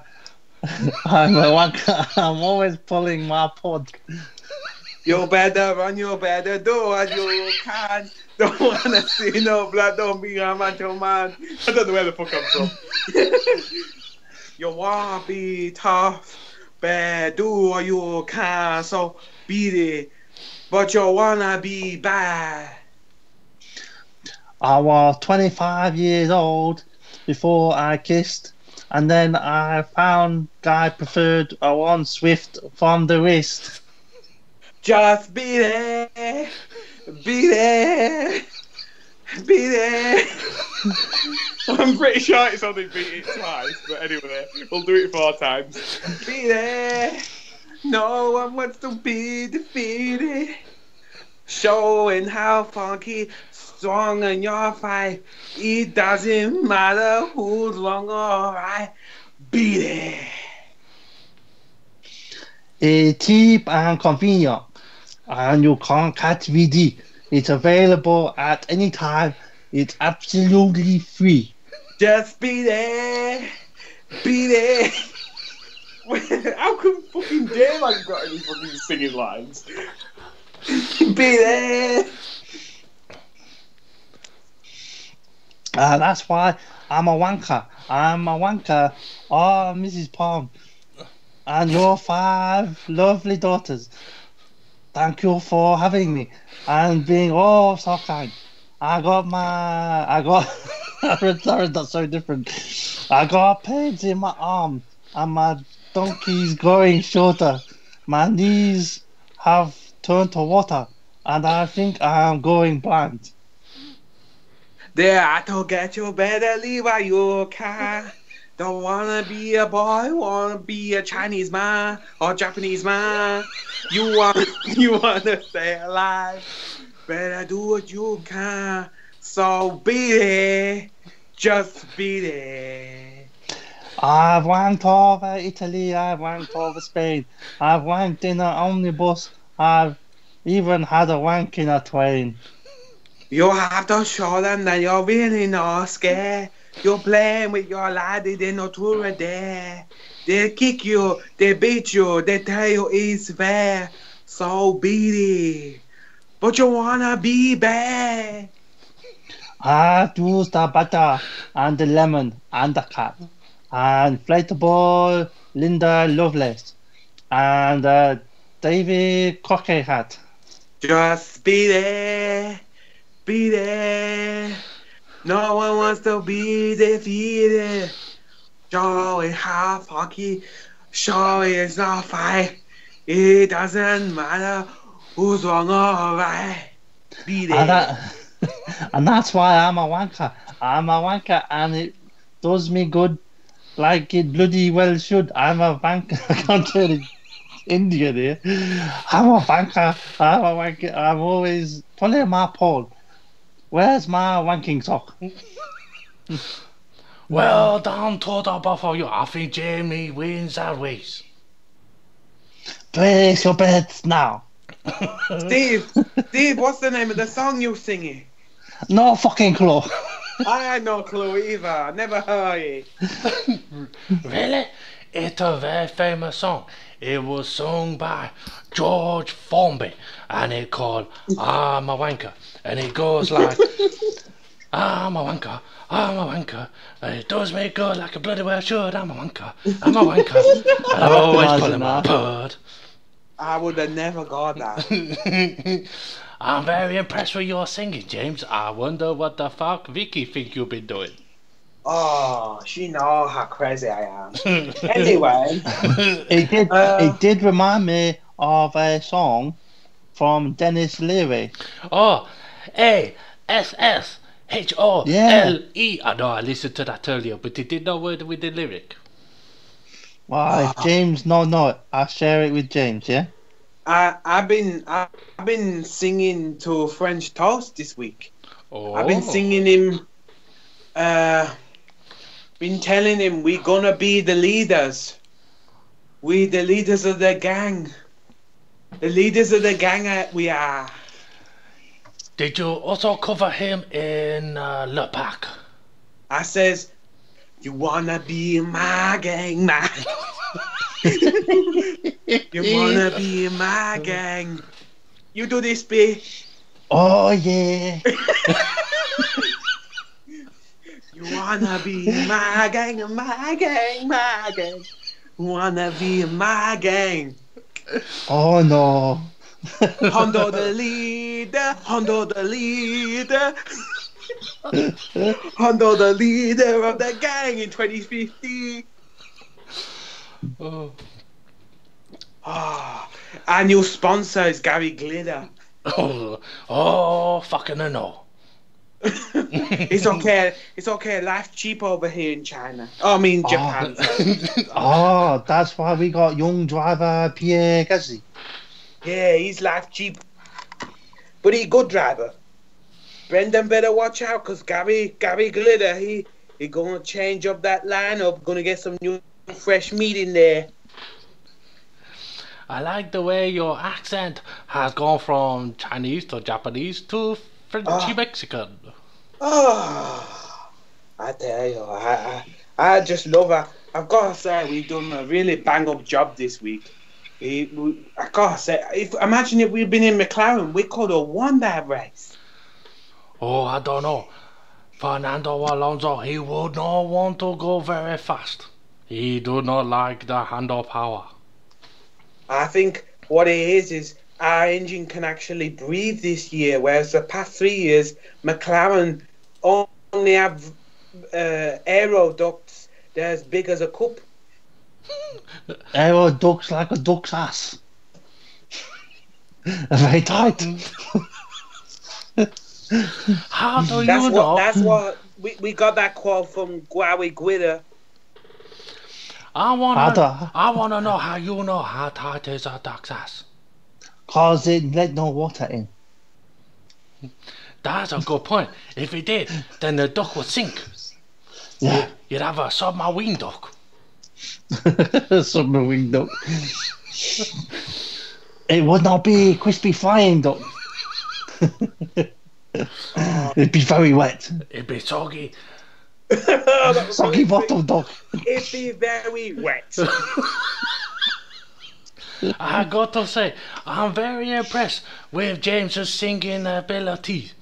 I like the way, straight away from the first line, he realised what the song was.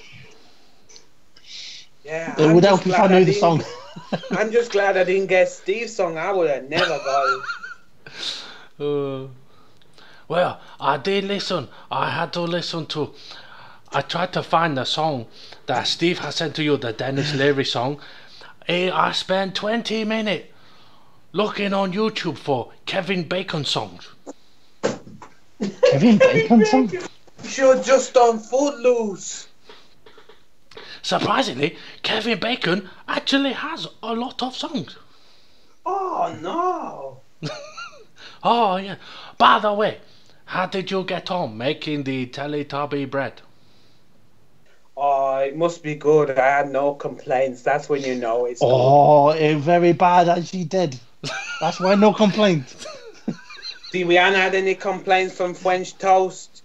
So that's not when we know we done good job. Oh, yeah. On a serious point, what was this message this week about? Hang on, let me go back and read this. Hang on. Oh, yeah. Yeah, hang on. I'm gonna have to find this picture to show on the live stream. All right. Oh, right. So in our group chat, we got a strange picture which Dave's going to try and dig up. But that's not the problem. It's save it sexy. That was from Vicky. To Dave. Why is Vicky calling Dave sexy? What the fuck? Save it, sexy. I think she was just a bit drunk and thought, oh, it'd be funny. Because, right, what it was. Why? The picture is sideways, but I cannot turn it around. It looks like it's the front of a VHS case. It's got HS in the top corner. VHS with James. Yeah, right, listen, right. It actually looked like a man that has eaten James.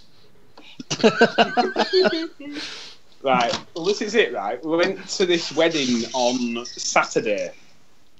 And I'm more in the mode of, we're moving out on Thursday. I want to get everything sorted. But no, I had this wedding to go to. I didn't really want to be there, but I like, just going through it. Anyway, gets there, and straight away we were told throughout the day, any photographs have to be viewed by the bride and groom before uploaded to YouTube, to Facebook. So What? straight away, I know. Say that again. Say that again. Any photos that we take during the day have to be approved by the bride and groom before uploading to YouTube, to Facebook. Right. Now, I find that to be a bit pretentious. Mm. You know what I mean? I can do what I want. Nobody's going to tell me what I do. Yeah. So, anyway, took a load of pictures during the day, but even pictures of just me and Vicky, because we were at their wedding, they were like, oh, you have to send them to us. And it's like, are you for real? You should have got your dick out on one of them. So is this alright? Well, saying that, I did include this in one of the images. I'm just about to send you it now. I don't think it'll be politically correct for the hang on, it's not on. Hang on, it's on my phone. 1 second. Just give me 2 seconds.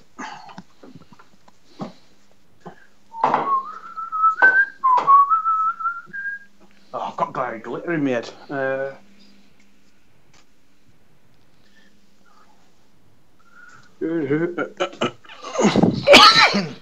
Excuse me. How are you on toast? Were it alright? It was lovely, Ta. It's in Chinese. Dave. Oh, Do you know what- best quote at night. Substandard. Dave, do you know how we've all got lookalikes out there? Right, yeah. I found James's. Oh, God. I'm going to share it with you, and but there's a backstory to this guy. I saw him in the news the other week, and I've only just managed to find out who he is and what have you. When you see this picture of him, you go, yeah, that could be James. Right. So yeah, we're on about sending in pictures Yeah. for their approval.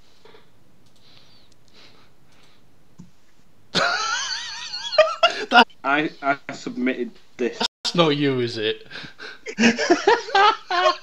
That's asleep. You could have blurred that out.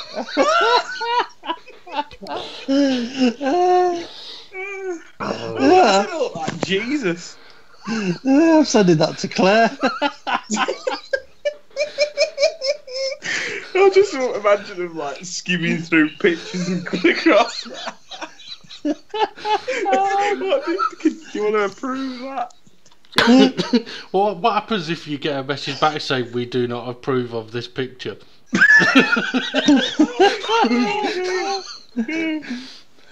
I'll give you a bit of context for that photo. And I need to put some more pictures in here because I can't say in this chat. I'll give you a bit of context for that picture. I were a bit ill, and yeah. Was that just after you shit yourself and your trousers were dirty? Probably. For those who are not going to be able to see this picture, what James has sent us is a picture of himself fast asleep on the sofa in his dressing gown. Well, his top half is in his dressing gown. The rest of him is in nothing other than full shot.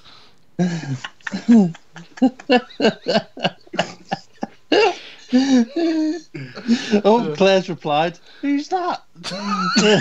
James and his magic torch.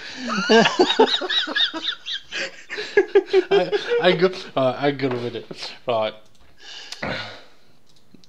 I need to do something for a moment.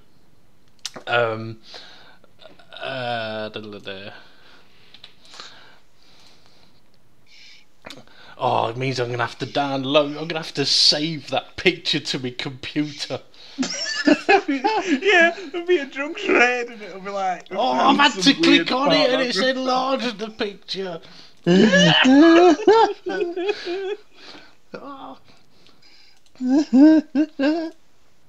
Oh, what? I was not expecting to look at another man's junk today, that's for certain.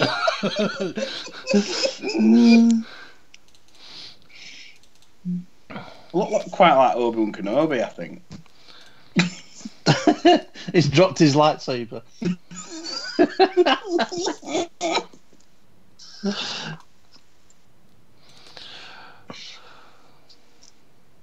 That's what you have to do, Dave, right? If you want to put that picture on on the live broadcast, right?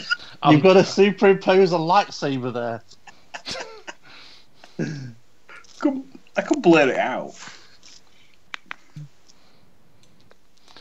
I can't believe you enlarged it before you sent it. I know.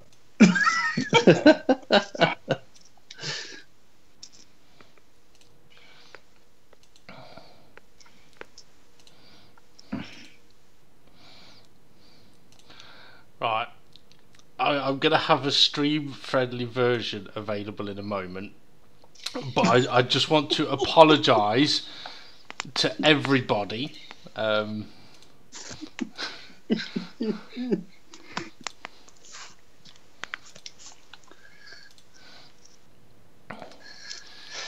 Dear me. The things that happen on this Formula One podcast are disgusting. That's the worst thing that's ever been put in our picture, up in it as a picture in our chat. Of all the things I've put in there, at least what I put in there is female. Wow, that's questionable. Mainly. Right. If you don't want to see this, folks, look away now.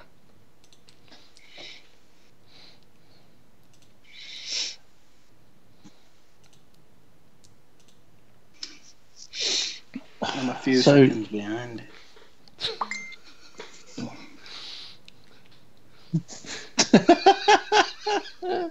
Who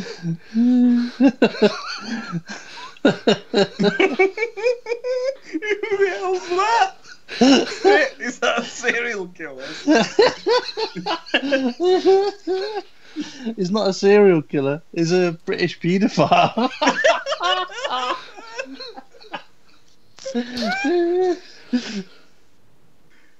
I've got to take it off the screen. The thing is, right? You know, every now and again, sometimes something happens, and you don't know if it's potentially a very embarrassing situation or not. A little bit like James with this. That picture could end up anywhere now. Well, well, I had an interesting situation this morning where I'm a man and I was having a little bit of me time. A wank. A me time. I'm going to say me time, right? And I was them Craig Ferguson videos I was sending you. Some of them were pretty funny. It wasn't, no.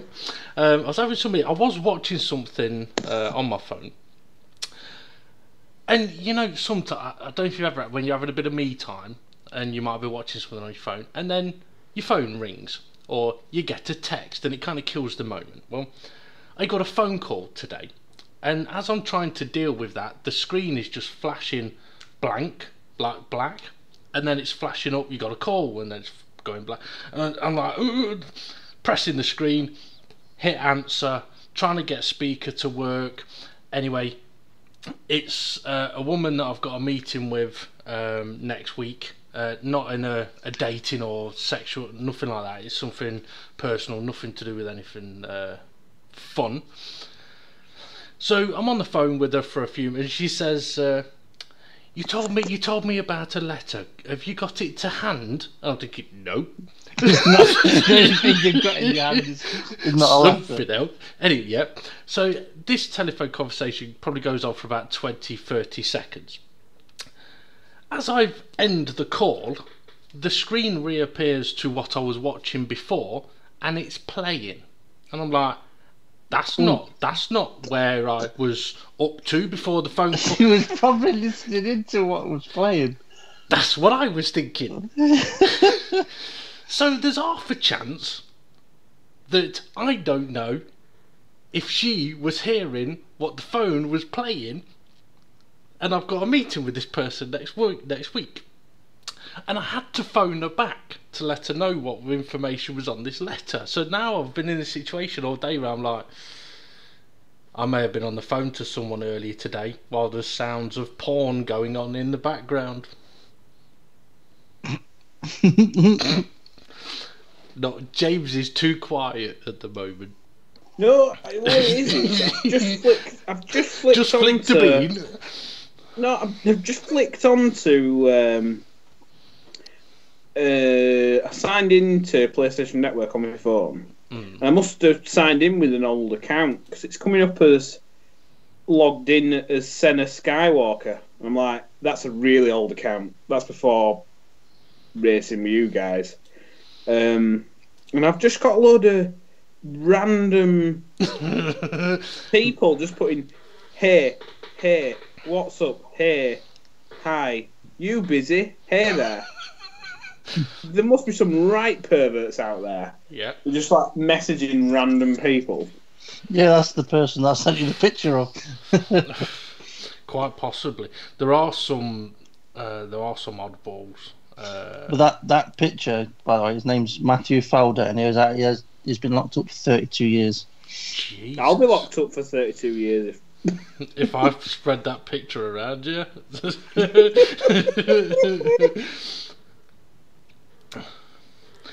Well, yeah. I don't know. I don't know where we're going from these stories now, but I can't believe you've sent a fucking naked selfie to us. That's scarred me for life. That has. Anyway, the one thing I'm going to mention, and it's the. Hang on a minute. What? Steve, are you with us? I think we lost Steve. Because he. Let me see if I can. I'm back. I wondered why I was getting another phone call from you. Yeah, I was trying to swipe away James's picture. I don't know. I know what we can do. I reckon it's time potentially to give James his chance to rant about Star Wars this week. What I will say though is, actually, you've sent me that picture, James, and I have saved it and I've got it ready to show. So before I do let you rant about Star Wars, earlier on James sent us a picture of what I think is the Ferrari front wing. Or is it a horse? No, it's the Ferrari because it's Vettel on board following Hamilton. So what is it you're wanting to talk about with this picture? Well, I think it were back in the day when I first started really getting into Formula 1. I think it was about like 2008. I was watching a review of like F1 2007 and 2006, and it showed a Honda, and it showed the rear wing. Oh, it might have been a Toyota actually. It showed the camera looking back towards the rear wing, and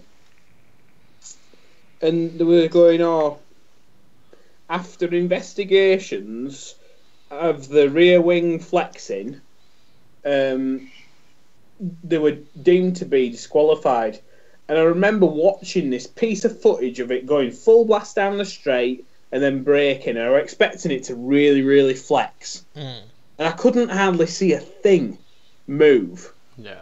And they were banned, they were disqualified from the race. Now, I understand that obviously with air pressure and stuff like that, some parts of front wings, they're not completely rigid, they're going to have to move.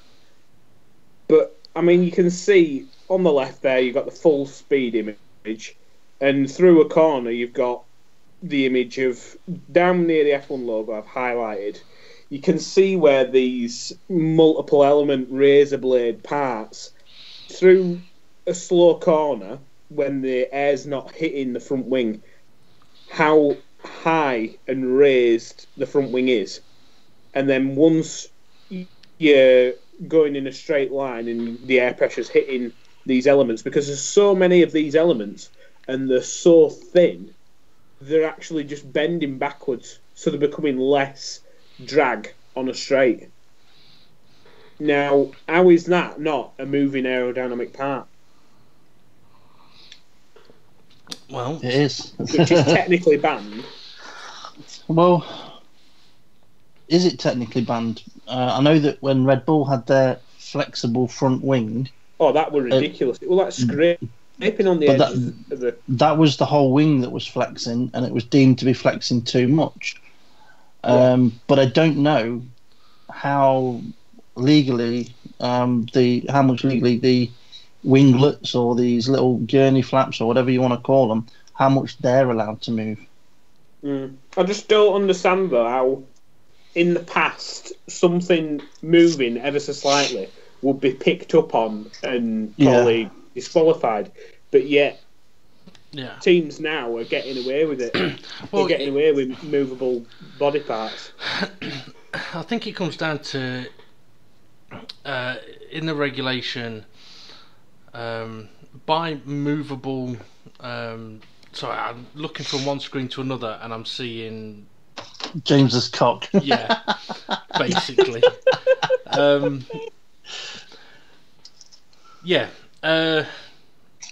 Aerodynamic movable parts.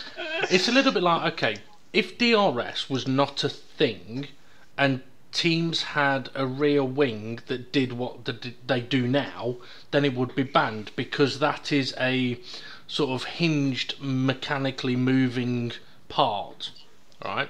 It's a little bit like when the F duct, that wasn't banned because it wasn't an aerodynamically moving part. The driver blocked a hole and it happened to send air in a different direction. And with these, technically, it's not a moving part, and it passes the strength tests that the FIA do. Now, the teams will be able to argue, well, when you're hitting air as fast as these cars do, there is a force applied that is, yes, making this part move, but it's not actually moving. It's not moving on a kind of a hinge or a pivot or something like that. It is flexing through air pressure. And the FIA for the last few years, since Red Bull, and even with Red Bull, they were basically stuck with saying, well, we've set the parameters of the wing has to be able to withstand this amount of pressure applied to it, and as long as it does that without breaking, then we're happy. But it's something that has been going on in Formula 1 for a few years. I mean, my question would be, if that was just one big piece, would it move that much? I think it probably would. Probably more. Yeah, possibly. Maybe. I still don't think it's right, though, that it's able to move that much due to wind pressure. I would agree with you, but at the same time, right, okay, I mean, if you look at this, you know, like how a lot of the cars run a high rake, a high rear end, right? Yeah. That high rear end is basically only in the corners, because when the cars are going down the straights, the air pressure and the force of the power of the car is squashing the rear end down. So you could argue, well, that's a movable part, but in reality, it's just the air pressure is so much that it's squashing the suspension, and you can't penalise somebody for having suspension that moves. This is a little bit different, and I'm not a fan of seeing it. The amount of times, I mean, you can watch live on boards, and all you have to do is look at the wings, and you can see just how much they do move. It is ridiculous. Although I don't think any have been as bad as Red Bull's were.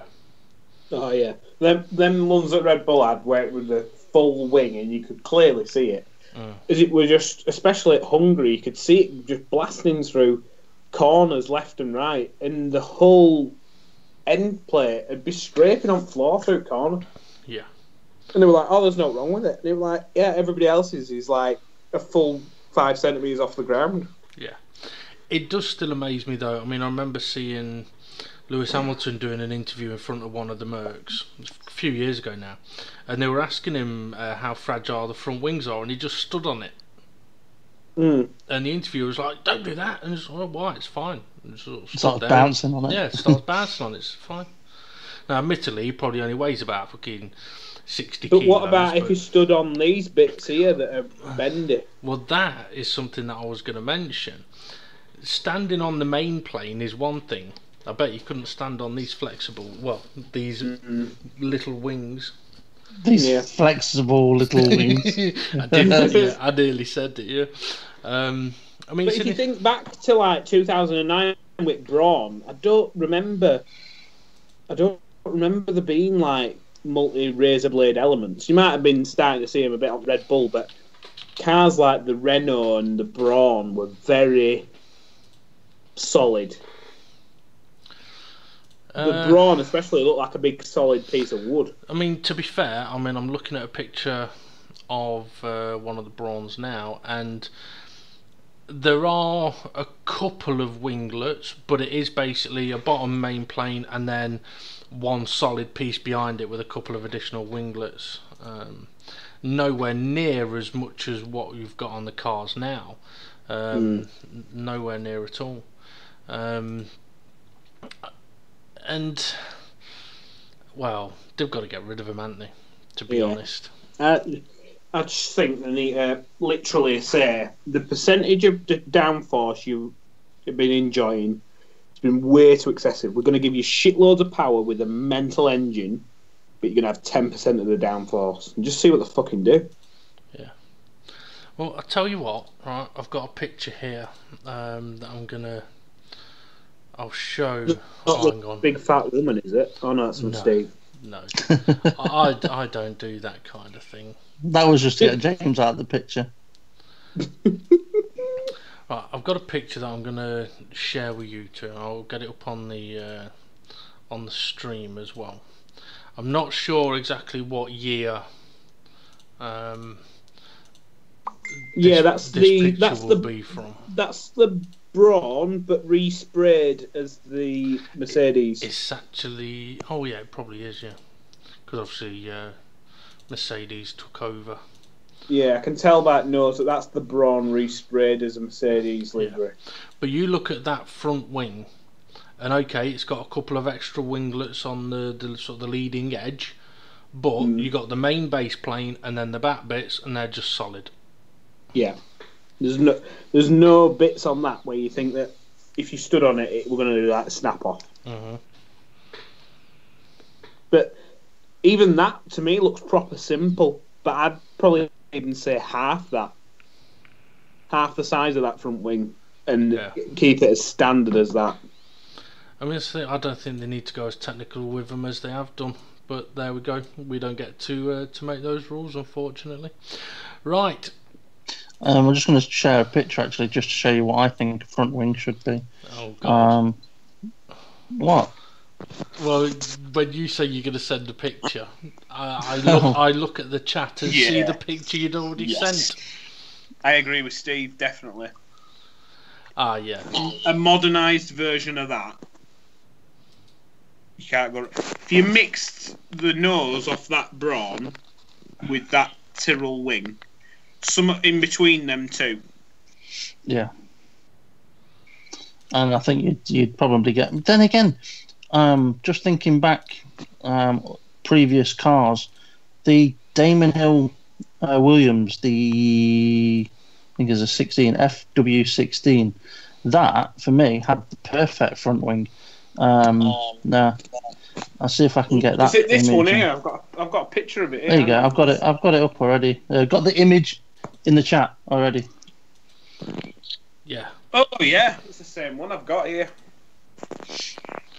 I mean, it's you've got one flat plank, and then you've got the secondary bit, which on the picture is black, which you can change the angle of.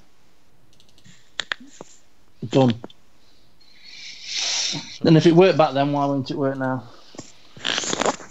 Well, that is a good question. Let's try and get the image up onto the stream. That's the same one, isn't it? Yeah. I mean, okay, the cars are faster now, but I mean, you're not wrong. I mean, okay, some people would say, well, you're just going back in time. Well, sometimes... You could easily do a modern take on a classic car. Yeah. Like we showed before the season started, we were looking at them modern, cool liveries on classic cars, and they look shit hot. Yeah. But, I mean, the thing is, right, okay, that wing is still going to create X amount of dirty air, but it's going to be X amount less dirty air than what's being created at the moment. About 30%. Yeah. Now, okay. Well, I do have another picture of a front wing that will probably create a little bit more downforce.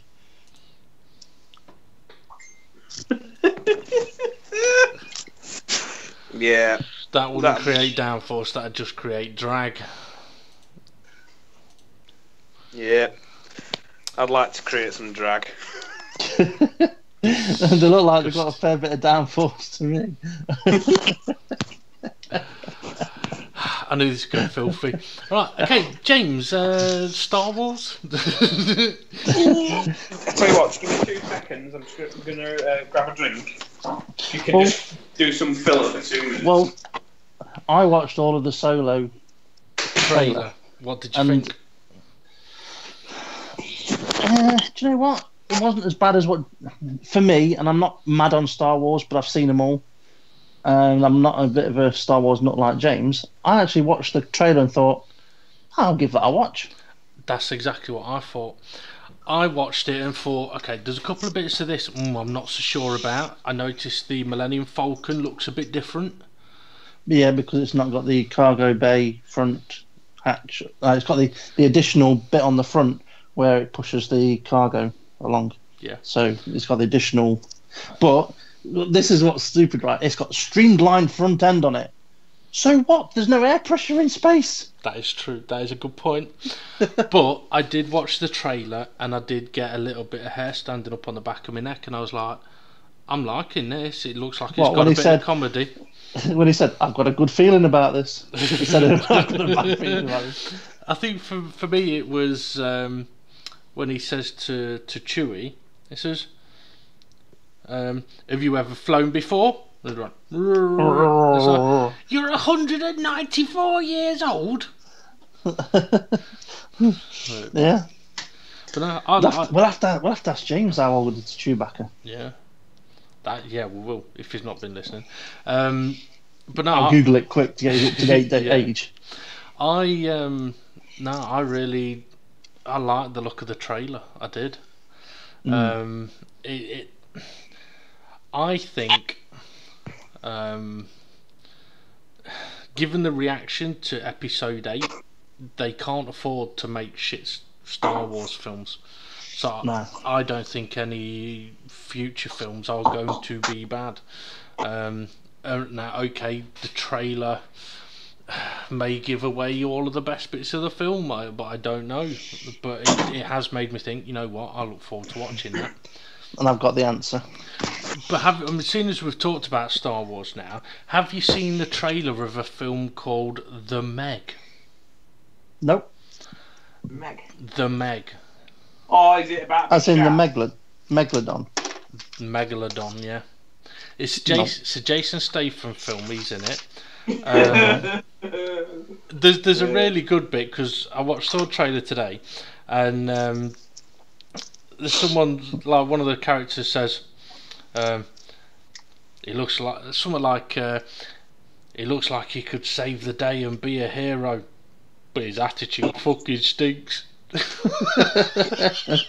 But I saw the trailer and I thought, you know what? There hasn't been a good shark movie since Jaws, and that was fucking donkey's years old. And that actually looks like it could be a really fucking good shark film. You're wrong.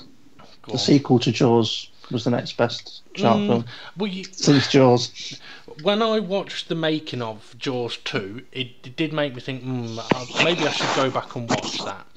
Because it's been a long time since I've seen that. So anyway, come on. In that making of documentary day, I watched the same one, and it has probably got one of the. To say it's a big rubber shark, it's probably got one of the scariest shots that was not in the original Jaws. Yeah.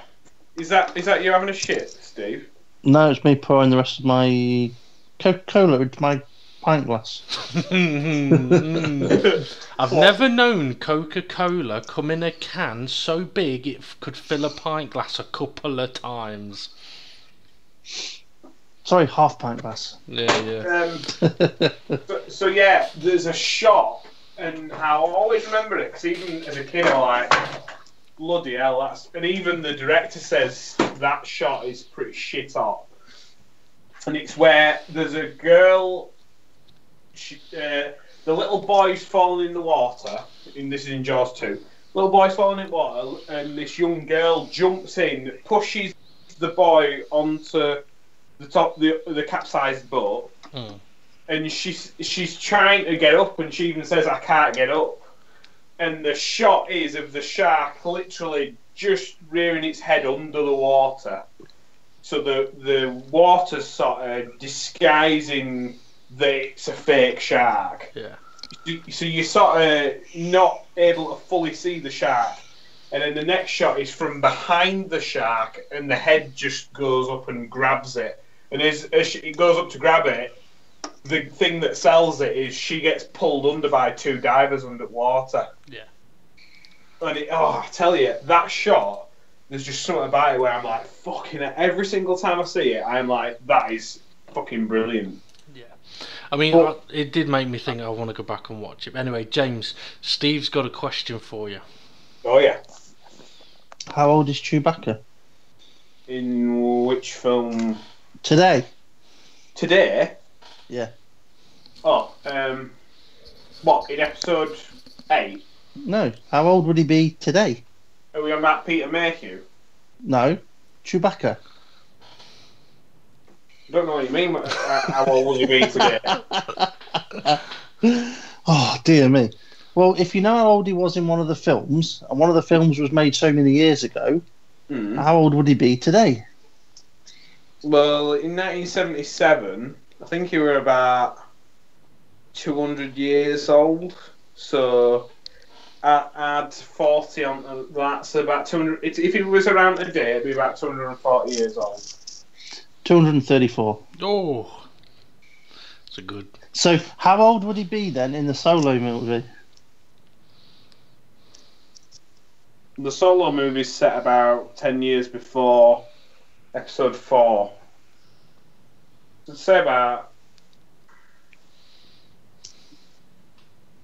I'd say about around 190. Can you tell that me and Steve have watched the Solo trailer and James hasn't? Yep. Well, so what's your thoughts, James, on the Solo trailer? I thought it looked pile of shite. You not watched it then? I watched it, yeah. You can't have watched it with the sound on. I watched it, right, and I was just like, ugh. I mean, even the logo, Solo, a Star Wars story, it just looks like somebody on a Windows 95 PC's made that. Well, it was back in 95. No, but I asked Dave what he thought of it, and Dave asked me, obviously, and it's not a film I'm going to run out to the cinema to watch, but I want to watch it. It looks like to me like it's going to be a good film to watch. I think you're going to be horrendously let down, but from what I've seen of the trailer, I'm actually looking forward to watching it. Same here. I think I don't mind that lad playing the young Lando. Lando. He actually looks kind of a bit like a young Billy D, and I can kind of buy it. But it's just the lad playing Han Solo. It just looks nothing like Harrison Ford. No offense, I know that like people say, "Oh well, the character should be bigger than the actor," but throughout the whole of the Star Wars movies, that's been the biggest thing that have held it together. It's I've mentioned this before. It's like the continuity of how stuff look and how stuff fit in, so that you can build a realistic world in your head. I mean, how much effort and time went into Rogue One trying to recreate Peter Cushing? If they were just going to go and recast people, why not just go and recast people? But having said that, well, you see, I watched the trailer and I was like, I don't really see the point in looking at this. But as I watched the trailer, I literally looked at it and go, okay, well, the guy playing Han Solo, he doesn't really look like Han Solo, but okay, fair enough, I'll accept it. And okay, there was a couple of other bits of the trailers where I was like, well, that looks different, that looks a bit unusual, but maybe the film will explain those things. But my overall on it was, it did make the hairs on the back of my neck stand up a little bit and make me think, you know what, I'm looking forward to watching that. Why not remove Han and Chewie out of the story and create a brand new shit hot character? Because it won't be the Solo story. I know that. It could just be a random story about a young lad. I'm gonna make a prediction here, right? James, you were really looking forward to episode 8 and you were massively disappointed, and now you're massively disappointed at Solo. I reckon you're going to love it. I reckon you're going to hate having to say that, because you'll be like, oh, it was really, really good, but it's still not fucking Han Solo. I think what I'm going to do is, episode 8 came out today on Blu-ray. I haven't gone and got it. I'm thinking about, last week I mentioned that I was doing my own custom covers. Yes. Why don't you do your own custom rips as well? Yeah, what I'm going to do is I'm going to edit stuff. I know this is a bit sacrilege, but I'm going to edit stuff that annoy me out of episode 8, such as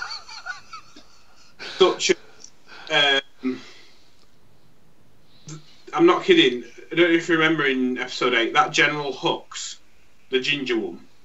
Yeah. He's just one of, apart from people moan about Jar Jar Binks, I think he is like now the worst character. So James's Star Wars Episode 8 duration 6 minutes. Yeah, I don't know. I like a lot of little bits that really, where I'm like people are moaning on the internet going, "Oh, Luke Skywalker won't do that." No. But Batman. That's a new one. Point of view, like, we haven't seen Luke Skywalker for about 35 years chronologically. Who's to say he hadn't had a wife and she's been murdered, or you know what I mean? Or he had a family and who's to say that? And that, for me in my head, when he was sort of like being a bit disgruntled and going like basically saying to Ray, "Go away," I were a bit kind of like, yeah. To be fair, if his life's gone a bit completely tits up, he might just be like, "No, what the fucking point?" Episode 9, though, apparently is supposed to fill everyone in on Ray's backstory. Yeah, because I bet that's because all fans have gone, what the fuck? I mean, but it could be that she's a Skywalker. Well, I think it. Well, since it's a Skywalker saga, and it's probably going to be the last movie in the Skywalker saga, unless they plan on doing an episode 10, 11, 12, which I doubt. Well, we'll have to wait and see, won't we? We'll have to wait and see. I think all it is with this Han Solo movie, it's just like you've got a galaxy far away. Characters that you do fucking Han Solo, and no, I don't know. I'm just a bit like. I reckon you're gonna love it. You're gonna enjoy it. Interest. Really, really low expectations. Yeah. Well, that's the thing. You expect the worst, and anything extra is a bonus. Interestingly, though, Steve watched Thor Ragnarok a few days ago, and he texted me saying, "Since when did Thor's dad become Luke Skywalker? Become a Jedi." Yeah. What? have you not watched it? Have you not watched Thor Ragnarok? Did you not know that the Skywalkers and the Jedis are part of the Marvel's universe? Well, I'm winding you up. He has Jedi powers, though. In then. No. If you've not seen Thor Ragnarok, James, you should. It is brilliant. It does mean as well now I can ask to Steve. Steve, do you remember the character Korg? The Rock guy. The Rock guy, yes. Yes, I remember him very well. The guy who voices him is the guy who directed the film. Oh, right, okay. Yeah. So he reminds me so much, though, of the Sweetie Man. Yeah, he does. He's from He's not from South Africa. He's from New Zealand, though, but he does sound a lot like him. But interestingly, his character in that film is very, very funny. It's kind of dry-witted, sarcastic, and funny. Where should we go? Well, let's ask Morg. Morg, where should we go? Oh, don't ask him. He's dead. Just carrying him around, just stood on him. The thing is, that's exactly the sense of humour that he directed the film with. That's what he's like. And there's question a lot of about videos. it. Go on. Right. Thor and Loki go to Earth. Yeah. And just before Loki falls through a hole and sees Doctor Strange, somebody asks Thor for an autograph. Yep. Was that somebody asking Chris Hemsworth for an autograph? No. Because they asked about, aren't you still with such and such or something? Are you still with Jane? I didn't catch the name. Oh, right.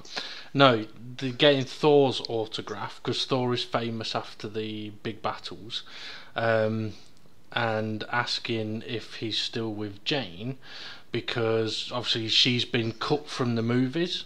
Natalie Portman's been cut from the movies, so they kind of needed to put some kind of segue as to why she's not in it. Like in the previous film, I think it was, Coulson says to Thor, he says, "Don't worry about Jane. As soon as the aliens appeared, we sent her off somewhere safe." So that's why she wasn't in that. Well, that was the sort of explanation as to why she weren't in that movie. And so to cut her out of the rest of them, I thought it was just a bit of a like a bit of a Ryan Reynolds moment where he kind of he should have done a Deadpool and just been like, "Oh, she asked for too much money." Yeah. So I thought it was like a genuine on-set, someone walking down the street going, "Oh, can I have a selfie with you?" Did you know obviously they appear outside the nursing home or the old people's home? That old people's home has featured in quite a few films, including, I think, The Simpsons. That's a cartoon. Yeah. Isn't it the same place as Shady Acres? I think it was called. Yeah. And I think it was in one of the Ghostbusters. I can't remember which. I might be wrong. It might have been. There was something else I was gonna. Something just crossed my mind as to whether you'd seen it or not. I've forgotten it now. So I think I'll stop there. Is Well, there we any think thinking of documentaries for movies that you'd recommend here? All of the Aliens ones, very fascinating. Yeah. Actually, you know what? There was some. Do you like Terminator? Yes, I did see a documentary with Schwarzenegger, Terminator, the making of Terminator 2. I think it was 2. Yeah. No. No. It was. Go on. James Cameron, right? When they were making the original Terminator back in early 80s, his wife was his producer, and her name was Gail Ann Hurd. You might have seen her in them Aliens documentaries. Yes. And she were also the producer in Aliens. Aliens, yeah. She was on all of them, I think. Yeah. Even though he wasn't. By the time it rolled around to Terminator 2, that year we were getting a divorce from Gail Ann Hurd, and on the set of Terminator 2, by the end of filming Terminator 2, he was married to Linda Hamilton, who's Sarah Connor. Bloody hell. Yeah. Then, as he's on the set of Terminator 2, basically, it goes through court that basically, through the divorce settlement, Gail got the rights to Terminator for something like 25 years. Yeah. So James Cameron basically couldn't do anything with the Terminator franchise for 25 years, while she basically farmed it out to random companies that wanted to make sequels. Oh. Terminator 3 had no involvement. Terminator 4, which was Terminator Salvation with Christian Bale shouting his head off, that were another company. And then the last one, which were a pile of shite, which were Terminator... What the fuck was that called? I can't remember what it's called. Anyway, Terminator 5. The one with Emilia Clarke in it. Yeah. Sarah Connor. That were the last one that they could do before the rights run out. Oh. But is Cameron going to revisit it, though? Which White were a bit of a rush job. You can kind of tell that they rushed making it because they were trying to make money before the rights basically ran out. And now James Cameron's got the rights back and is in the middle of writing, and get this, he's calling it Terminator 3. Oh. So he's basically ignoring all the sequels. Terminator 2, and he's just calling it isn't Terminator 3, and he's going to come up with a tagline for it. Fucking hell. He must have some balls to do that, to basically say, hey, yeah, you've got that in your DVD collection, but we're just going to basically say that don't exist. Yeah, why not as well? I think with the last one, I thought it was all right up to a point, and then it just got ridiculous. I remembered what I was going to mention to you. Have you seen the trailer for Deadpool 2? I have seen the trailer, but I'll just go back 2 seconds. The main thing for me that took me straight out of the movie with that last Terminator movie. Yeah. In the original Terminator movie, you've got Arnold Schwarzenegger, a massive bodybuilder who's a robot, who's at the time state of the art, coming back to murder the mother of the future of the human race. The Resistance, who literally live underground and live off eating rats, send back Sean. I forgot his name. Something Bean. It's not Sean Bean. Michael Bastard. Send back Michael Bean. And he's muscly, but he is scrawny as anything. On that remake, they're setting back some lad who looks like he's been drinking protein shakes out all day. Mm-hmm. Like, you come from a future that's horrible. How can you be that big? But that's straight away where my brain went. And anyway, what did we move on to? Sorry. Deadpool 2. Yeah, I seen trailer for that. It looks quite good, that. Yeah, that's another one I'm definitely looking forward to to seeing that. That's for certain. Oh, right, guys. I think it's about time we may have to bring this show to an end. We've managed to get through a 4-hour show without Steve having a shit live on air, but unfortunately we have both seen James's penis, which won't come out of Steve. I'm where it flopped. That sounded completely wrong. It sounded like you'd seen your penis come out of Steve. You did cut out a little bit there, and all I heard was, yeah, it come out of Steve. That noise that he said were his coke, I don't think that would coke. No, it definitely was not. I will say, yesterday I had my first beer since, not since Christmas, because I had a couple at the weekend. I had a 1 can of beer yesterday, and it absolutely did me in. It was an Australian beer, so that might be why. No, it weren't Foster's, but there we go. Anyway, yeah, I'm going to bring an end to our evening's entertainment. You can join us again next Tuesday for a review of the Chinese Grand Prix. I hope it's going to be just as exciting as the Bahrain Grand Prix. Hopefully no more pictures of James's private bits. I don't know how I'm going to eat my sausage dinner tonight. I might have to save that till tomorrow. Anything else you two want to pop in? Oh god, that sounds so wrong. Pop in. Anything you two would like to mention before we go? Steve, what did your wife say when you sent her that? She just asked, "Who's that?" And I said it was James, and she said, "I feel sorry for Vicky." No, the question would be, is that a compliment or a diss? I think it was the fact that Vicky would have to put up with somebody sprawled out on a sofa half naked.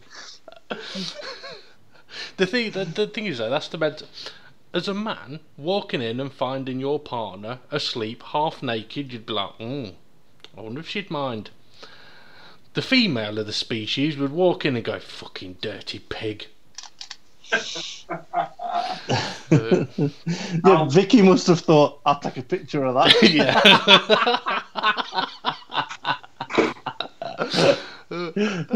Oh dear. I'm glad she didn't send me that though. that would have been a little bit too horrifying for me to deal with, I think. Anyway, right, okay. It's been an interesting one, that's for certain. I think highlight of today's show for me though is James's singing abilities in Japanese. Straight away. Yeah, absolutely brilliant. I didn't hear any of that, unfortunately. You cut out. Especially the bit with Gary Glitter. Yes.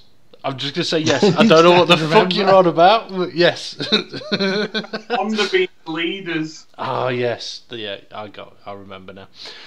Okay, right. Remember to like, subscribe, share, and tune in next Tuesday to see what we get up to then. Thank you very much for listening, folks. And we'll see you again later. True, bye. Blah blah blah blah blah blah blah blah blah blah blah blah blah blah.